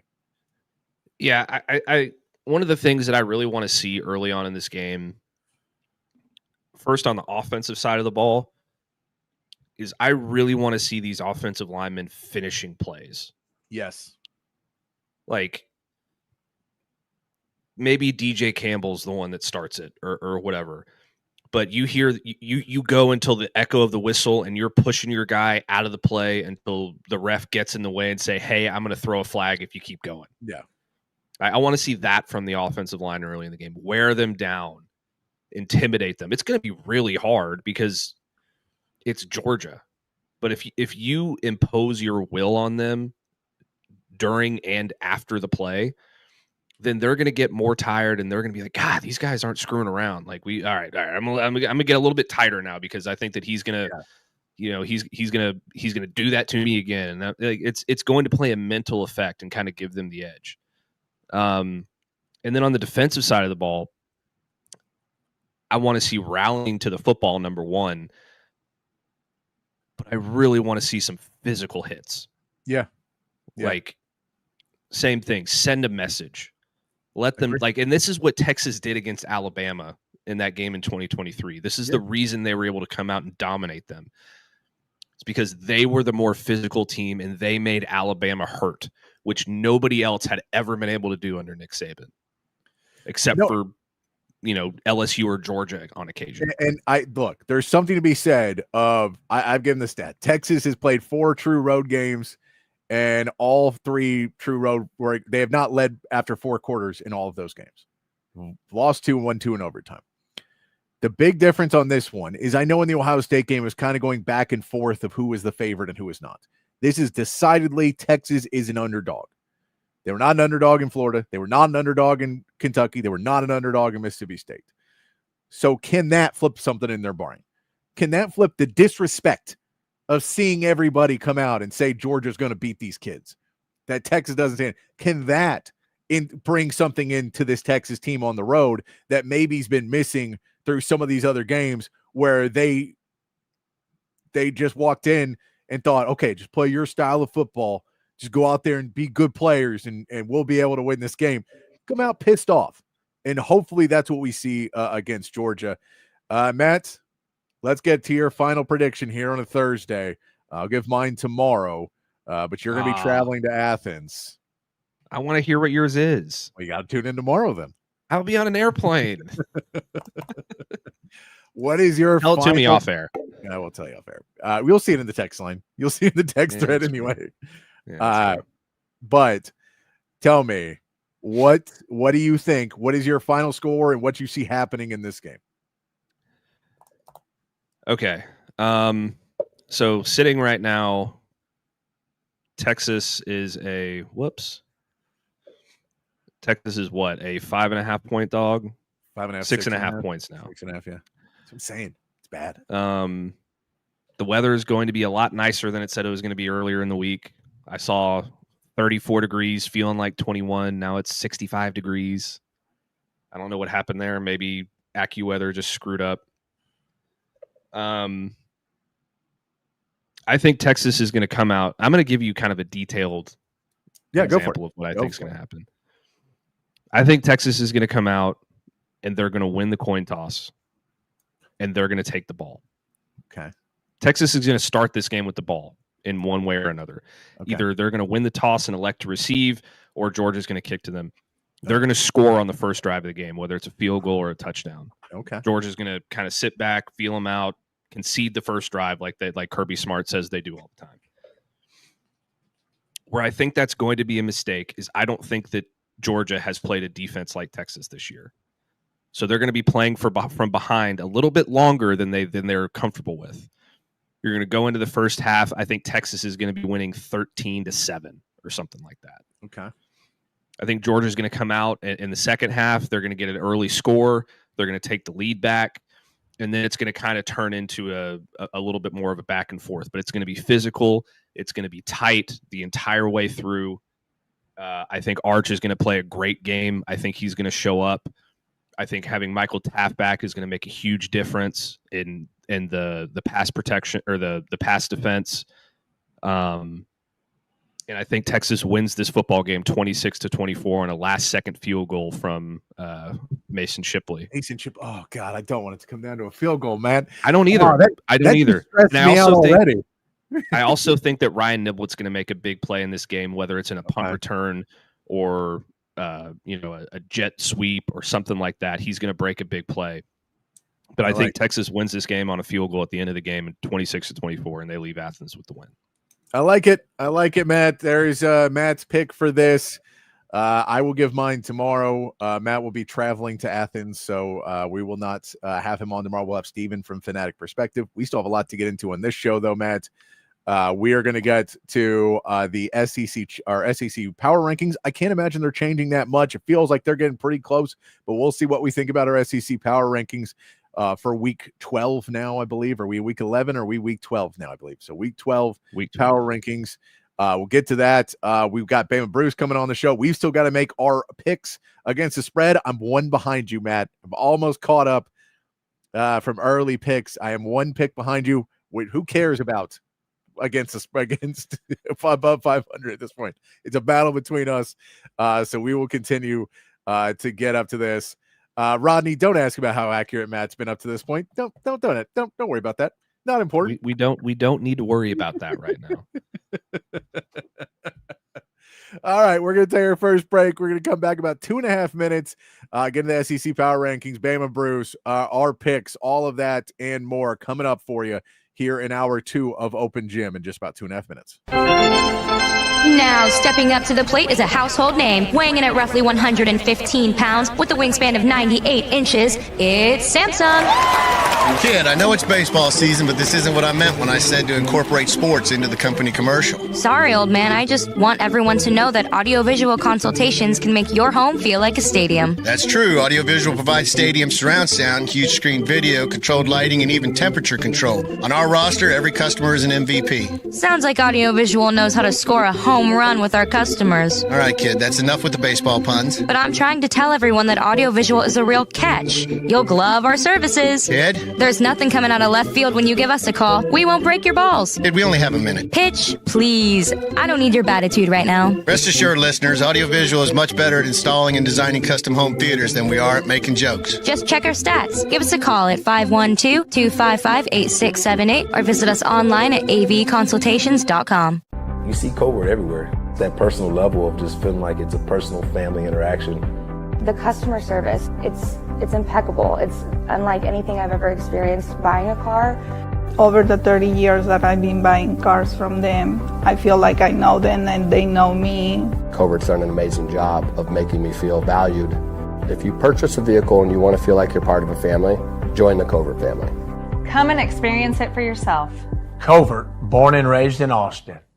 BK here for OLIPOP. Man, this stuff is the game changer of all game changers. Their slogan is a new kind of soda, and that's exactly what it is. You get that same great soda taste, but OLIPOP is actually good for you. Inside of every can, a blend of 7 unique botanicals, plant fibers, and prebiotics. You're getting 9 grams of fiber in every can, only 2 to 5 grams of sugar, and man, the flavor is absolutely there. Classic soda flavors like cola, root beer, lemon lime, and Dr. Goodwin. That's their version of a Dr. Pepper, and some other great flavors as well. The grape, the cream soda, the cherry cola. It's all fantastic. I'm telling y'all, OLIPOP tastes just like the soda you grew up sipping, but with the added benefits of microbiome and digestive health support as well. Pick up OLIPOP at H-E-B, Target, Walmart, Whole Foods, and Costco all throughout the Austin area and the state of Texas. And head over to drinkolipop.com. Use the promo code Texas20 for a discount on your first purchase. It's OLIPOP, a new kind of soda.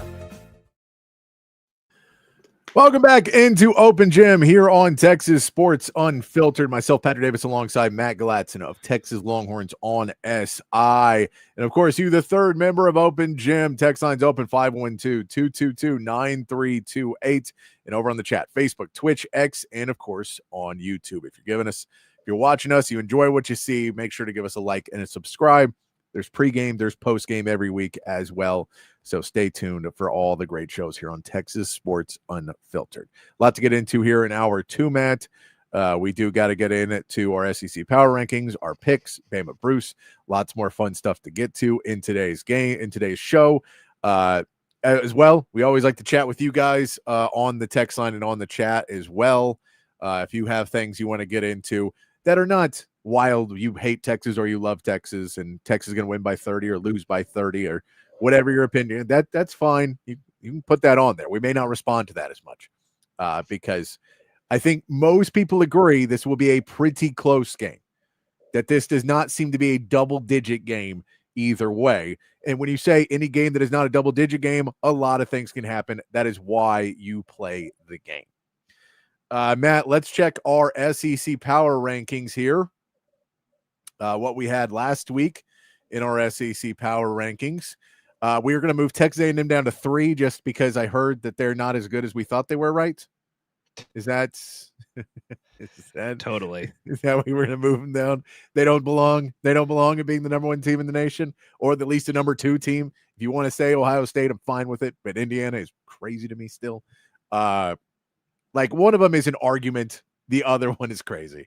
A&M is your number 1 team in the SEC power rankings, though. They're going to stay right there. I think Alabama, also undefeated in SEC play, stays right where they are.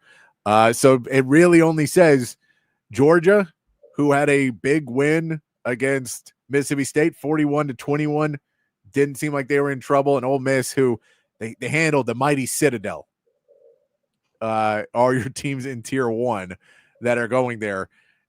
Texas had a bye week in Tier 2. Vanderbilt gets a 45-38 win, but in overtime. Missouri had loses to Texas A&M and never really in that game. They're starting to fall down that pole a little bit more. Oklahoma, though, takes their bye week last week, getting ready for Alabama. They are getting ready to play in their big game.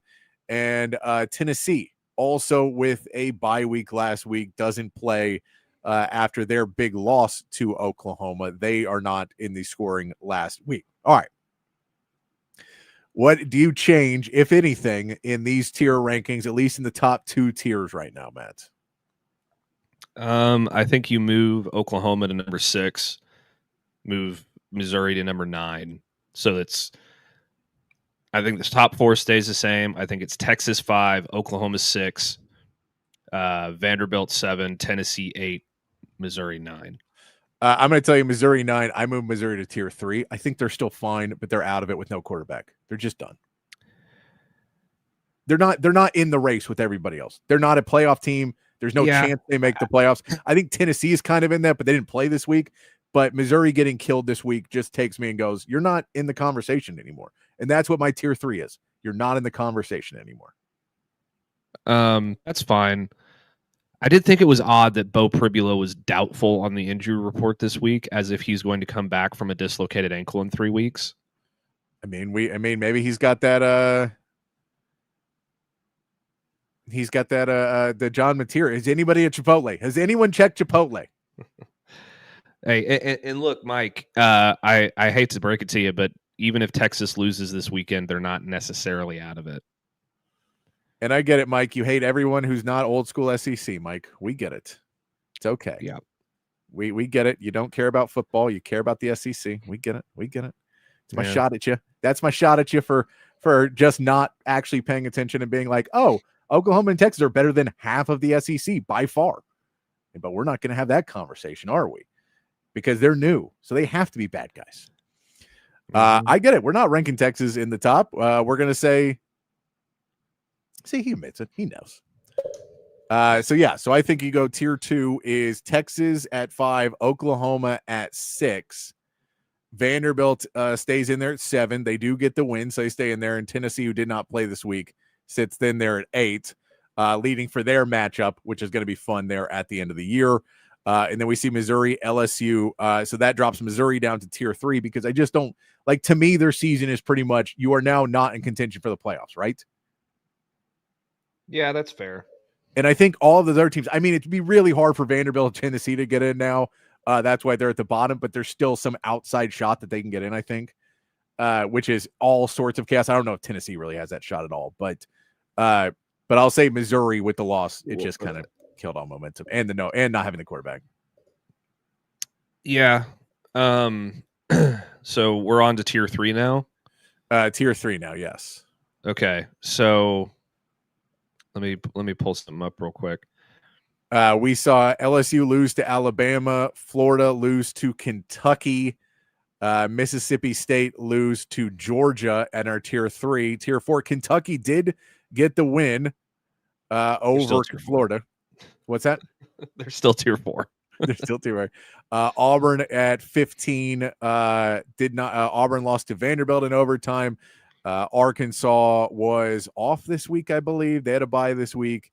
And South Carolina did as well. Mm-hmm. So I think our tier 4 pretty much stays where it's at. I mean, you can move around if you want to move Kentucky up. You can move Florida. I don't know how much you move in this tier 3. Oh, I think that it's Missouri at number 10, or yes. Is it number 9? I guess number 9, yeah. And then LSU, and then I think you move Mississippi State above Florida because Mississippi State's 5-4, I think, aren't they? They're 5-5. Florida's 3-6, and they just got boat raced by Kentucky. Yeah, and their coach is fired. And you could drop them into tier 4, honestly. No, because they're going to beat Ole Miss this week. No, they're not. They're going to lose by 70 points because Lane Kiffin's going to be so annoyed by all the coaching rumors that he's going to beat them by 70 points. Lane Kiffin's coming out in Florida gear in the second half.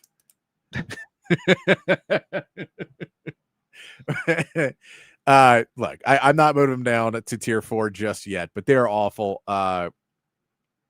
They're not playing well. I'll move them down next week when they lose to Ole Miss. I'll move them down. Okay. So then in tier 3 is Missouri, LSU, Mississippi State, and then Florida. Yes. And then tier 4 can stay the same. Yeah, because I think LSU still, they could maybe move behind Mississippi State, but Mississippi State's got to win another game before they move up. LSU and Alabama loss, I'm not going to really be like, well, you guys are terrible for the Alabama. Everyone's losing to Alabama. So we'll see what LSU has Arkansas. So they got to win this week to stay in that tier where they're at in tier 3 for sure. Mississippi State, Missouri play this week. We'll see which team there is able to pull it out and get a win. Missouri is 2 and 3 in the SEC play. That's why they're tier 3. Can't be 2 and 3 in SEC play. And then we know South Carolina's going to move up after they beat A&M this weekend too, right? I think the spread on that game is 19.5. 19.5. It's not yet. 38.5 or 13.5 for Ole Miss over Florida. Tennessee, though, big matchup. New Mexico State, one of those non-cons later in the season. Did you see Sark today react to being asked if he didn't have a problem with the schedule? because they were basically like, this is their last SEC game, and then they play 2 non-conference at the end. And how does that are you okay with that? Did you see his response? Yeah, he hates it. He's like, no, I'm not okay with this. It's the reality of what you get in where you say, yeah, I hate it, but the schedules were made when we were in the Big 12. You can't change it overnight. So they are planning things down the road to change up what they do a little bit more. But we go. Tennessee might be tier 3. I didn't take them off because they are still they didn't play this week, so I didn't move them down. They didn't lose. And they might move down. They're still ranked in the playoff rankings. So yeah, they are still number 23 in the country. They are still around. So I'm leaving them in there. But yeah, there we go. That is our new our new rankings. Nothing changes too much, and our tier 1 stays the same: A&M, Alabama, Georgia, and Ole Miss. Then our tier 2 is now Texas, Oklahoma, Vanderbilt, and Tennessee. Tier 3, Missouri, LSU, Mississippi State, and Florida. And tier 4, Kentucky, Auburn, Arkansas, and South Carolina. That is your poll. Man, that South Carolina one just really makes me sad. It doesn't bother me. I think Shane Beamer's kind of annoying. Well, no, because I picked them to be much better at the end of the season. And so did I. I picked them to make the playoff, Patrick. I know. That's what I'm saying. That's why I'm upset about it. Not that I care so much about South Carolina. It's my prediction being that wrong is going to be bad. Hair of the dog. Solid one. Hair of the dog. I like. By the way, does it bother anyone else Cooper Manning's in a freaking New York Times commercial? The Mannings are all in it. It's not just him. There must be another commercial. No, I get that, but I'm fine with Eli and Peyton and all of them. They're not. They wrote an article about the man's son being the biggest flop in college football. And he's like, I read it every week. Come on, man. Well, they probably filmed that commercial over the summer. I bet they did. That is, I would be like, hey, don't air that. If you're gonna write that stuff, don't air my commercial saying I'll give you the money back. Just don't run it. Now, the good news is he does not pay for the subscription, apparently, in the commercial. Eli pays for everybody else's subscription. Is what there you go. The joke is in that commercial. All right, before we get Bama Bruce on the horn to talk some more SEC football, Matt, let's make our picks for the week so we can get moving along here and get these in the books. So far, right now on the season, Matt, 1-5 last week, Matt. Not great. I was 3-3 last week. So you are now with 28 correct picks ahead of me with 27 correct picks. I had a big lead too. You did. And I've caught all the way back up. So we are almost there. We'll see how we turn out this week. Our first game of the week is one that a lot of people are looking at. Pat Narduzzi gotten flack for saying he doesn't care if he loses by 100. Most of college football hoping for the big upset here, but it is a big number on this one. Notre Dame at Pitt. Pitt now should also realize if you get blown out by Notre Dame, you're going to drop in the rankings. And again, the ACC has a chance to win the ACC and not make the college football playoff. It is still a thing. Duke is probably your most likely scenario for that. But Pitt could screw themselves up with this. You could also screw up your momentum and anything else you have going. Notre Dame minus 12.5 at Pitt. What do you like, Matt? I've said it all week. I think Pittsburgh is going to beat Notre Dame. I can't tell you why. I don't watch a lot of Pitt football. It just seems like a week to me where Notre Dame's going to come out thinking they're all high and mighty, and Pitt's going to come out on fire, and they're going to do enough to stay in this football game. It's not going to be terrible weather either, but I just got a feeling, Pat. I just got a feeling. I think I'm picking Pittsburgh plus 12.5, and I really think they're going to win. Which means they're probably going to lose 49-7. So this is where we go. Notre Dame, since the early season, has not only been winning, but winning big. Won by 26 against Purdue, won by 56-13 over Arkansas, 28-7 over Boise State, 36-7 over NC State. It was only 10 points against USC, but USC's ranked again. Boston College, they won by 15, won by 39 last week against Navy. They have been really good football teams, purposely trying to blow teams out. But Pitt is also not a really good football team. They are ranked. So this is the 12.5-point line. Notre Dame wins this game. Like, I don't think it's a conversation of if Notre Dame wins this game. I think they win the game. The question is, do they get a big enough lead early that this just becomes Pitt not caring because it's not an ACC game and Notre Dame's just able to go in there and kill them in the second half? That, to me, is the bigger question, is the 12.5 points. So with that being said, they've also been putting up a good amount of points in every single game that they've been playing. They've been playing pretty well recently as well. I go back and forth on this one. I do think Pitt will have the pride and keep it within the number. I'll go with that. I'm questionable on it. I think it's going to be a double-digit win. It's the question of, does Notre Dame win by 10 or 13 or 35? I think all are realistic opportunities for Notre Dame to win this game, but I don't think it's really that close. I think Pitt may get some points late and close in. 12.5 is just a really big number.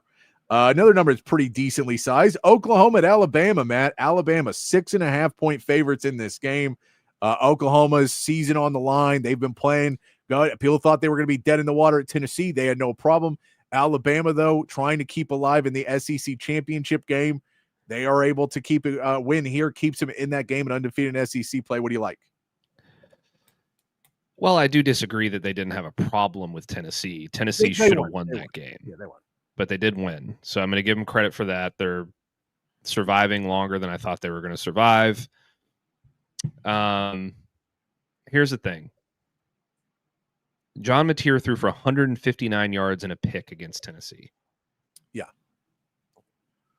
He's not that good, especially against good teams. Bama covers, Bama wins. I'm with you. I think Oklahoma plays well in this game for periods. Like, I think they start out and it's kind of back and forth. Alabama hasn't been a dominant team early in a lot of these games.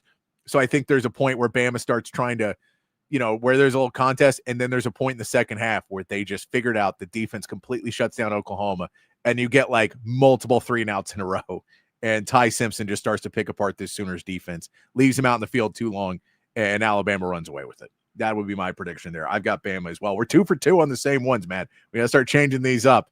I got to start fading Matt a little bit more. You picked Pitt. I wrote down Notre Dame.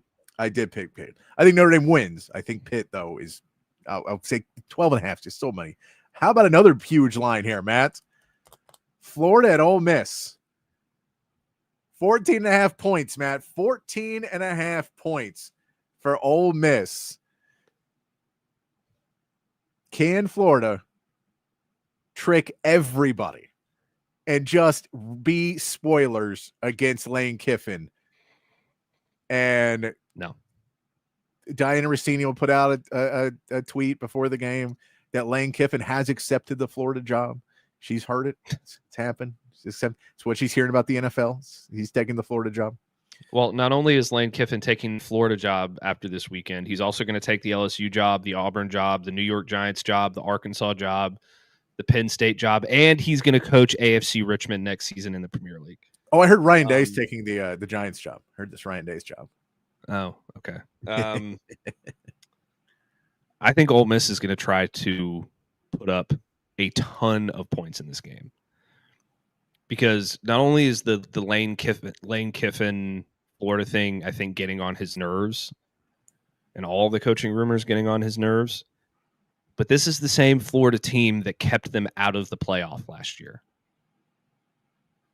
They're going to want it bad. They're going to want revenge. They're not going to say they want revenge, but they want it. Ole Miss minus 14.5 covers. I really, really want Florida to make this a game. I really do. It would be really helpful to Texas if Florida did make this a game, because it would mean that Texas has a much better shot to make the SEC championship game if Florida does win this game. I think it would be great. However, I do think that has nothing to do with the Florida job or anything else. I think Lane Kiffin will be very upset that he was jumped by Texas Tech last week, even though they didn't do anything wrong. I think he's going to be like, I don't get it. We're the best team in the SEC. I get we lost to Georgia. We messed up once. But we're still better than all these other damn teams. We're playing better competition. We're going to go smoke out Florida, and we're going to win by 35 points. And Florida, if Florida had played better last week, I think there would be more of a shot to it. But Florida played awful last week. So I'm not going to put that in there, that I have any faith that they will be able to put up a game this week. All right, we're going to save our NFL picks till after we talk to Bama Bruce. But let's get into it. Another week here, Matt, of SEC football. Oh, we lost Matt too. Another week of SEC football here, and a lot to get into on the show with our man Bama Bruce, who joins us every week. A true SEC homer, a true Bama homer for you. Let's add him in. Bruce, wearing the hat, ready to go. How you doing today, Bruce? I am doing good on this beautiful, beautiful Thursday, man. I mean, look at that sunset, would you? I'm just sitting here with me and say again. You hitting golf balls again? No, not. I got my little girl. She's showing me how to ride my skateboard now. So I'm just trying to get festive. I got Santa Claus on my Christmas tree. I'm about 2 months ahead, you know? Man, I love it. I've been walking through the neighborhood. I walk my dog through the neighborhood, and it's just like skull, bones, despair, Christmas, Santa, and this trade between the two. There was literally a house that had a Santa next to a body bag. One of the houses, they had not fully put away their Halloween decorations, and it already started pulling out the Christmas. And I was like, "That's right, guys." Well, you know me, man. You know me. It's like it was Halloween, so I pulled the big old my plastic, bag down. I was putting up all the ghosts and everything, and I had to pull out the Christmas stuff. I'm like, you know what? I'm gonna put that stuff up real quick and make it happen, and I did. And I'm the only one. There's people with turkey blow up things. I got Saint Nick ready to go, so I'm in. You're ready to go. Well, we're also getting into the festivities over here at my apartment. Yes, sir. As soon as it turned into November 1st, my girlfriend decided that we were going to start putting up Christmas stuff. And she even, I'm going to pull this up on screen real quick. She even turned my my deer into a reindeer in the living room. So that's and look at you. So you shoot smoke pole or you shoot bow and arrow? Oh, I couldn't shoot a bow and arrow to save my life, Bruce. I got you. My daddy was he's like, I don't shoot deer with smoke poles, man. He's an Indian guy and everything. So, but yeah, that's a nice looking buck you got up there. Thank you, sir. Thank you. All right, Bruce, let's get into this. Let's get into this action here of the SEC this weekend. Let's start off. There's some games now that maybe don't matter as much. We get South Carolina A&M. We know that one's going to be terrible. 19.5 points on that line. That's a crazy line. We see Arkansas and LSU fighting for who's more irrelevant this season. But let's start off with the Florida Ole Miss game. I just want to see if you agree. We were just talking about it. 13.5 points is that line. Is there any fight in Florida left, or is Lane Kiffin just shutting this down? Lane Kiffin is going to go in there. I mean, just call him air raid. He's going to go in there, and he doesn't have any, there's no governor on him. And he's going to go in there, and I mean, what is Florida, dude? Are they a high school team? Do they show up and beat Texas? What in the fudge is going on here? So I think, honestly, to answer your question, Ole Miss is going to go in there, and I think it's going to be a boat race. I think that Florida, their DBs are going to get toasted like frosted flakes, man. I'm telling you. I like it, Bruce. That's what I picked as yes, well. Sir. I think that they're going to try to avenge their playoff loss from last year. I think that Lane Kiffin's tired of all the coaching talk with Florida, and he's going to go out there and try to hang 70 on the Gators. All day long. Because he's that kind of guy. Like, he takes stuff personally. That's it. And everybody's talking smack and all this stuff. You're going to go to Florida? No, I'm at Ole Miss. I'm going to show you why I'm at Ole Miss and why I'm not going to Florida. That's a good call. And we've been agreeing pretty good, Matthew. All right. How about that? Mississippi State at Missouri. We talked about it. Missouri kind of looks like their season might be over after getting smoked by A&M last week. They, for some reason, put Bo Pribula back on the injury report is doubtful. I don't know why that is. Maybe it's just because he's practicing, so they're like, well, he's kind of coming in for some games. I don't know, but we don't think he's going to play. Can Mississippi State at least make a statement here and knock Missouri completely out of anything, or does Missouri at least get back on track a little bit? It's not at Mississippi State. It's not in Starkville, so it doesn't seem as crazy. I want to, at this point in the game, I want to say where they're at, who cares? It's like, that's just what I want to say, and that's rude, and I don't mean it that way, but I really do. Mississippi State, they show up, they don't. They got a lot of talent. I think their coach is a year or two away of kind of shining, kind of like Elko a little bit. I think he's a good coach, and I think they're able to recruit really well there. So I think there's a future with that coach. Now Missouri Drinkard, I think at the end of all this, homeboy is going to be somewhere else. That's my thoughts. Don't hate me for it. Yeah, I don't blame you. Drinkowitz, I think this is a big game for him, because if he finishes the season with 3 losses, then he way more hireable for other teams. So maybe for him, all of this really still matters, because he's going to go get an offer. But if he loses the next couple of games and they're a 5-loss team, it's a little bit harder to sell to your fan base. We're upgrading with a 5-loss coach. Yeah, what you think, Matthew? I think Missouri is going to come out and win this game. I think this is going to be a good opportunity for Matt Zollers to kind of settle in and have a good game. I think they're going to run the football really well, and I think that Eli Drinkwitz is going to be the head coach in Gainesville next year. There we go again, agreeing. That's crazy. I agree with you, and I think Zollers is going to get in there. I think he's a wonderful quarterback. Yeah, he got thrown in the fire, but he showed some resilience, and he was really good. Who was their main guy that was really good that got, I guess, his knee or his ankle? He got and wait, let's recall here. Remember when their quarterback, what's his name? The main guy from Missouri, the quarterback, Bo Pribula. If you watch that, when he went down, that Vandy guy, the Vandy Sweet Cakes intelligent guys, he went down there, and if you look at that play, he took his leg and cranked that thing like he was working a chainsaw. I'm telling you, if you go look at it, I'm like, man, that's some dirty pool right there. Poor, that I felt bad for him, because if you look at it, nobody brought that up. I can't believe no one brought that up, to be honest with you. Seems like it tracks to me. Vandy's pretty trashy. So yeah, that's kind of how Vandy has been this season. They knocked out just a bunch dirty. Just dirty, just right down the street from Tennessee and Nashville. It's just dirty. All right, and there's definitely 2 big games in the SEC this weekend that we'll all be watching. Let's start with Oklahoma at Alabama. Alabama favored by 6.5 right now is the number. This is a big game for Oklahoma, because it's the only way they stay alive at 7-2. If they're able to get a win over Alabama, that may vault them up into the rankings and get up there. Hey, Charlie. Love to see you. Hi. I was going to name her Alabama, by the way, but her mom checked me on that one. So here's that. Say hey, Patty and Matt. Hi, Charlie.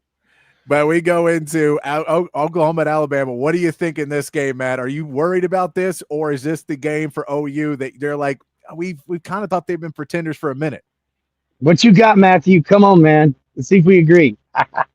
I think that John Mateer is ridiculously overrated. I think that Alabama is going to beat them by 2 or 3 scores, and it's just never going to be close. I say that with the comment over here in the chat, the SEC newcomers versus the SEC elite. The SEC newcomers in the regular season, Texas and Oklahoma, last year, first year in the SEC, and in the year before with Texas and Alabama. Texas is, they haven't been pushed around. So just want to say that. But anyway, continue.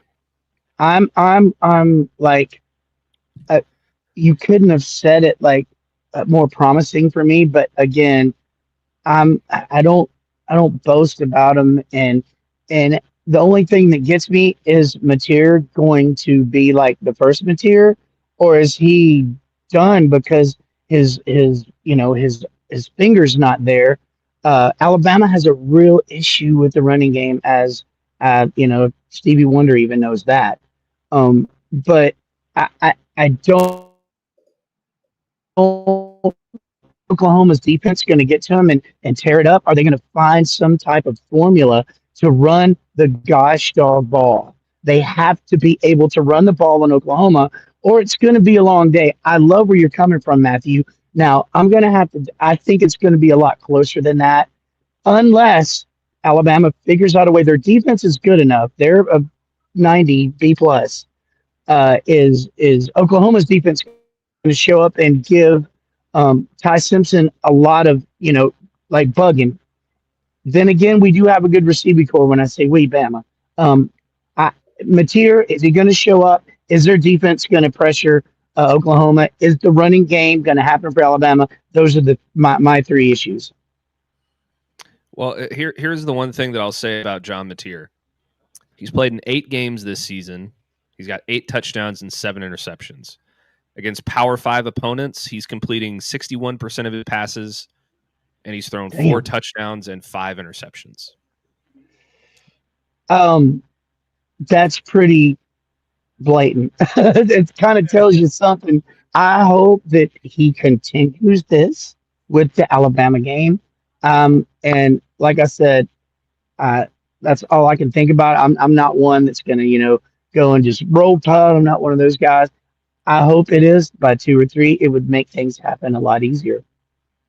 All right, finally, big game on Saturday night. Texas at Georgia. Georgia won 2 matchups last year. One, they played really, really well. The second one, Texas fought in, had a chance to win, but maybe some kicks didn't go the way they wanted, and that kicker is no longer at Texas. But Texas had a good shot in the SEC championship game. Can Texas get over the hump in Athens, where only Alabama knows how to win, apparently? Can they get over that hump and win this game against the Georgia team and keep their hopes for the playoffs alive? Matthew, what you got, man? Tell me something good. I think this is going to be a really tight game. I think Texas is going to be the best defense that they've played against all season long. And I think Texas is going to win on a last-second field goal, 26-24, breaking all the Bulldogs' hearts. Hey, with that said, I got a biker gang behind me. See these biker gang? I got a biker gang, dude. All the full ride, Doring and all these, and analysts I've listened to, they're saying that the dogs have come, full circle. They're back to Georgia mentality. That's what is said. And in Athens, there's that. They got it. They got some type of Alabama disease there where it doesn't. I don't know how that happens. I think it's Kirby and Saban, and it will eventually, obviously, go away. But is Texas's defense going to step up? And is Arch where he needs to be right now, or is he going to revert back? Is he moving forward, or he just had a good game? The Dogs, man, their running game's good. That their quarterback is seemingly on point. Their defense is crazy.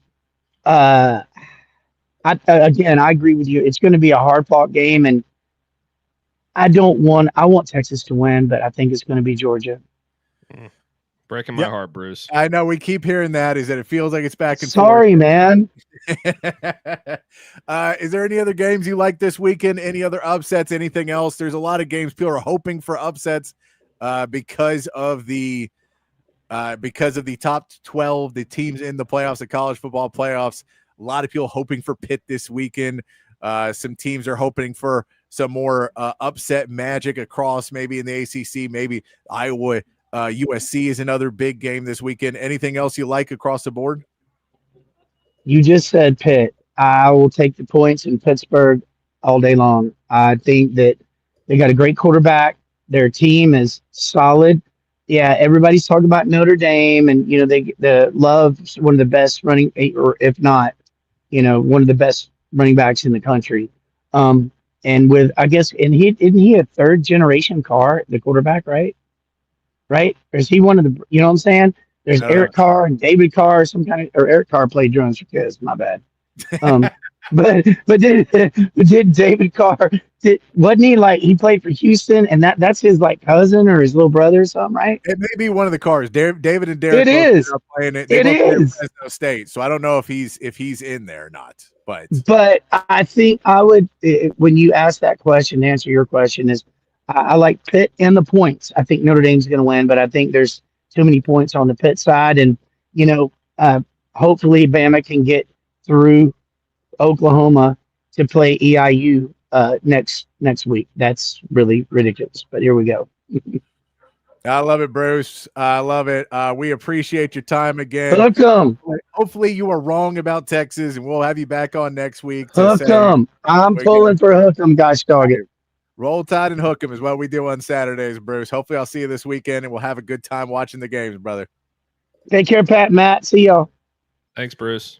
Appreciate that. Brandon Bruce Castleberry joining the show on a Thursday, as he always does. Some fun to give us a little insight. Some old school. This is what we see. You need to have a little old school SEC brought into the conversation sometimes. So we bring in Brandon Bruce, who has been a long time SEC. You're talking about shooting with bow and arrows and stuff. He's coming from the old school. We'd love to have him on. All right, Matt, why don't we take our second break real quick? We'll come back. We got to make our picks in the NFL. We'll get all that sorted out, get our meathead of the day, and wrap it up here on a Thursday edition of Open Gym on Texas Sports Unfiltered. Hi, I'm Dan Covert with my wife, Hayden. Welcome to Covert BK. Our newest location in the gorgeous Hill Country includes Buick, GMC, Cadillac, Chrysler, Dodge, Jeep, and Ram, and hundreds of pre-owned and certified vehicles for you to choose from. We have 3 service departments that are ready to take care of your car, truck, or SUV with 86 service bays to accommodate any repair and get you in and out quickly. Come visit us today to select the vehicle you've been dreaming about. Covert, born and raised in Austin. Hi, this is Tom McKay, owner of Audiovisual Consultations, and we'd like to take a moment to thank all of our clients for making the last 37 years both fun and fruitful. If you haven't yet, I'd like to invite you to give us a try for all your home electronics needs. There's no need to leave your home to find great pricing and incomparable service. No traffic, inexperienced sales geeks, or pushy showroom tactics. We come to you. So just relax, hug your kids, and smile. We handle all the work. Just give us a call at 255-8678 or online at avconsultations.com. Say hello to Jason and the gang over at Relax the Back. They embrace a holistic approach for a healthier lifestyle based on 35 years, folks, of proven expertise, and my back couldn't be happier. Their motto is live wellness, and folks, they can transform your routine, your daily routine, into something very, very special if you have back pain. If you're struggling with thoracic problems, if you've got hip problems, if you've got lumbar problems, please go over to one of their stores. They got 2 great locations, and find out a chair or a recliner or a sofa that's going to fit you and going to make your life a whole lot better. I've got this office chair right here that I've been sitting in for years, and I love it. 2 locations, folks, at the Hill Country Gallery across from Whole Foods, and in North Austin at the Gateway Shopping Center across from the Container Store. Live pain-free like the Buck and Relax the Back. SendTexTickets.com. If you're in the market for tickets to any sporting event, any concert, any Broadway show, anything live coming to town, you got to head over to SendTexTickets.com. The best seats to all of the biggest events, not just here in Austin, but all over the state and all over the country as well. It's so easy to use. Just log on your phone or computer to SendTexTickets.com. All of their tickets are 100% guaranteed, and they will be delivered right to your phone or computer. So simple to use, and you're also helping to support a local business every time you shop. SendTexTickets.com. So if you want to be at the biggest events in sports and entertainment, there's only one place to go. It's SendTexTickets.com. Back here on Open Gym on Texas Sports Unfiltered, wrapping it up here on a Thursday afternoon. Matt, we've still got a few more picks to make before you take off and head to Athens for the game. So we have 3 NFL picks to make. We've agreed on all our college football, so we'll see if we agree on these or if I can make up that last ground and take a lead on you this weekend. Let's go.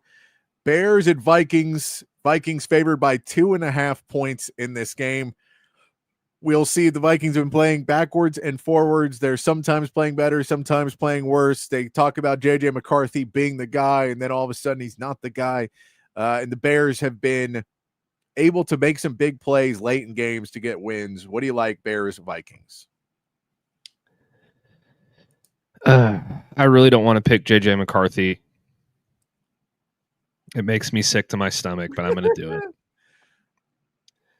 I'm going to take the Vikings to win a close one. They're going to win by a field goal. So I guess Vikings. Ugh. It's the spread's not that much in this game, so it's kind of just more of what you feel is going to happen. I think the Bears have been playing better. They are 6-3 this season, but it seems like they have trouble with some of these better defenses in the league. They're able to beat the Bengals and the Giants, whose defenses haven't been necessarily great, the Cowboys. But they lost to the Vikings earlier in the season, 27-24. And that's why I'm going to think the Bears are going to have an answer back for this. They were in the game early in the season. I'm going to take the Bears to have an answer and come back and go split the season with the Vikings. Even though this is a big, big game for the Vikings as well. I think they'll have a really good game plan, but I don't know. Ben Johnson, I think, figures out something to get a win in just a close, ugly game. All right. Here's a huge one. Seahawks at Rams. Rams favored by 3.5. We know you're picking your boy Matt Stafford. Do you think they win by 90 or 150? I think he throws 3 or 4 touchdowns and they win by a score. I'm taking the Rams. Yeah, I like the Rams as well in this game. They've just it's the home field at a certain point, even though it's the worst home field in football. And that's for them and the Chargers, that it may be the worst home field, that LA just doesn't show up really for these teams. But I'm going to go with the Rams as well. I want to go with the Seahawks. They're a really good football team. If it was in Seattle, I go with the Seahawks in this game. But I'm going to take Matt Stafford, who's playing crazy good right now. So I will take MVP to go ahead and get it. I think the cover might be the one that screws us in that one. It may be a 3-point game. Lions at Eagles. Eagles favored by 2.5. This is your Sunday night football game. What do you see in this one, Matt? I think the Eagles finally get their comeuppance for playing such awful, awful football and still finding out how to win these games. I'm taking the Lions, and I feel really good about it. I think the Lions are a much, much better football team than the Eagles are. I think the Lions have an offense that is able to play good. Aiden Hutchins is able to come after people, and yet the Eagles are going to win this game. I don't know why or how, but they're going to win the game. The biggest factor I'll tell you is that they play in the out of doors, and Jared Goff sucks in the out of doors. He's a way different quarterback when they play these games, so I think they're just going to slow them down a little bit, be annoying. It'll be, again, not the fun game that we're hoping for, and it'll end up with the Eagles kicking a field goal to win like 12-9 or something like that, or 12-10. And everybody's gonna be like, "Oh God, Eagles! How do you keep winning? You're the worst." That's probably what's going to happen. But So, I'm going with my heart. I think Jahmyr Gibbs is. I hope Jahmyr Gibbs has 5 touchdowns because he's on my fantasy team. You know what? I've got him on a fantasy team as well, so I'm with you on that one. But that is the games. We also will see the Cowboys back in action on Monday Night Football against the Raiders, Matt. We'll be able to talk about that a little bit more on Monday, but is this the win we expect the Cowboys to come back out on the road against the Raiders team, who's just been really bad, 2-7 this season, and be able to turn things around, or just Ash and Janty? It's just the Ash and Janty game. I think the Cowboys are going to have a little extra motivation this week, and they'll play pretty well. I think they have extra motivation. They're going to get Marvion Overshone and Malik Hooker and Siobhan Ravel and Quinnen Williams. They're going to get Quinnen, yeah. Then the guys they traded for, Quinnen Williams and Logan. I think you're going to be able to beat this team. And finally, the Texans and the Titans. Texans going to be out to 500 this week, Matt, against the Titans in Tennessee. If they don't, you got to fire Nick Caley. You got to fire. I love they asked D'Amico about that like a week ago, and they were like, "So, are you guys thinking about is someone else going to call the plays or something?" He goes, "Why would anybody else call the plays?" I'm like, D'Amico, are you not paying attention? What is happening, D'Amico? Do you Do you not know what's happening? You're going to lose your job because of these OCs. That's what's going to happen. You will be fired with one of the best defenses because you can't hire an OC that knows what they're doing, and it's going to cost you your job. Mm-hmm. All right, let's get to our meathead of the day here. This one's no surprise, Matt. Our meathead today is a guy who lost to Texas and acts like he won the game. Yeah. Hey, ain't no big deal. Type shit, BLM. You ain't telling what's up, man. Those are ones. But how about this? Yeah. That is Diego Pavia hanging out with Theo Vaughn and random other dudes. Glenny Balls is one of the other guys from Barstool, the guy that always interviews corn stars on Barstool, and then some other guy I didn't know who he was. I don't know if you saw the money that he was trying to flaunt everyone, but they were $1 bills. Well, which leads me to believe. So he was flaunting like $75. Yeah. And it leads me to believe they were at dinner and then they were going to a strip club. The music sounded like they were already at one, but I think you're right. I think they're headed to a strip club. It is a one. Now, here's what I'll say. I'm happy it's ones because Diego Pavia, if you were walking around with stacks of cash like that big, and you have ever talked to Johnny Manziel, you probably should have realized at a point, hey, I should hold on to some of this money. Like, I am going to have to provide for my family, and my career is over after this year. Like, I'm not making the NFL. I'm not big enough. And my family's a bunch of assholes. But, like, they're going to want money to start business, and maybe they'll be able to do things, but there's no one else in my family that's taking care of everybody, and I've been blessed to make a lot of money. So, look, I'm happy it's ones, Pavia. I don't like the tongue sticking out. I don't like you trying to hang out with the Nashville elite. They're trying to be the cool guy and sharing that. It's silly. There is funny that someone in the picture goes, they're ones. Yes, that was Glenny Balls that said that. So good for him. But it's so cringy and terrible. It's very Diego Pavia. It's very Diego Pavia. It's almost as bad as his comment before the Texas games, like, "Oh yeah, it's like a bunch of Louis Vuitton players versus a bunch of guys who are trash." Huh? Oh, there's part of me that wants to like Vanderbilt and what they're doing, and then it's just they're so pompous about being better than they've been. But then you're like, guys, I get that. But just because you are playing better than you've ever played, which is great, that doesn't mean you're the best. It just means you're way better than you've been. Those are two wildly different things.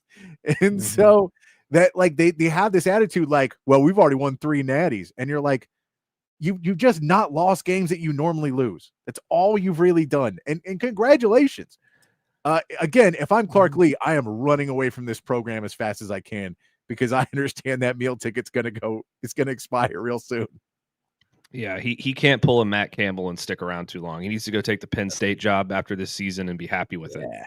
That's a huge upgrade. I think he'd do great things there, but I don't know. Sticking around at Vanderbilt, you're like, first of all, it's in the SEC where, I'm all for if you have all the resources, but I don't think Vanderbilt has the resources that they need to be able to compete with, all these other schools, the LSUs and Floridas and Auburns that are just ahead of you in resources. So even when you have things going for you, it's like, well, we have to get there. Plus, when Tim Beck leaves, you're like, well, that was the whole thing that saved Vanderbilt was you brought in an offense with a quarterback that was already there. So you have to do that again. Yeah. The one thing that I will say about Vanderbilt is they've gotten their asses kicked by the two good teams that they've played. Of course. I want to root for them, but it's hard. It's very hard to root for them. Matt, I wish you safe travels tomorrow. When do you have to get your first flight out? My first flight out tomorrow is at 2:45 in the afternoon. Okay, so it's not. So I'm going to get to the airport at approximately 10:30 in the morning. Oh, there you go.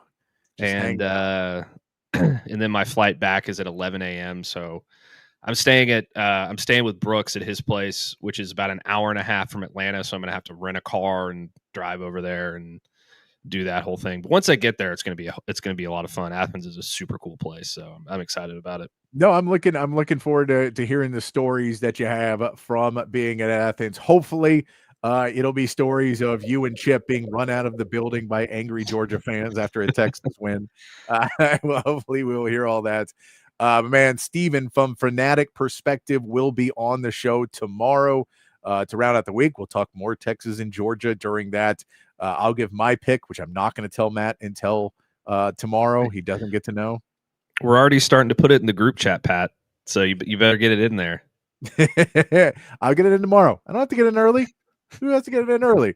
We'll do all that and have a whole lot more fun on a Friday edition of Open Gym. Matt, safe travels. For everybody else, we'll see you back here tomorrow.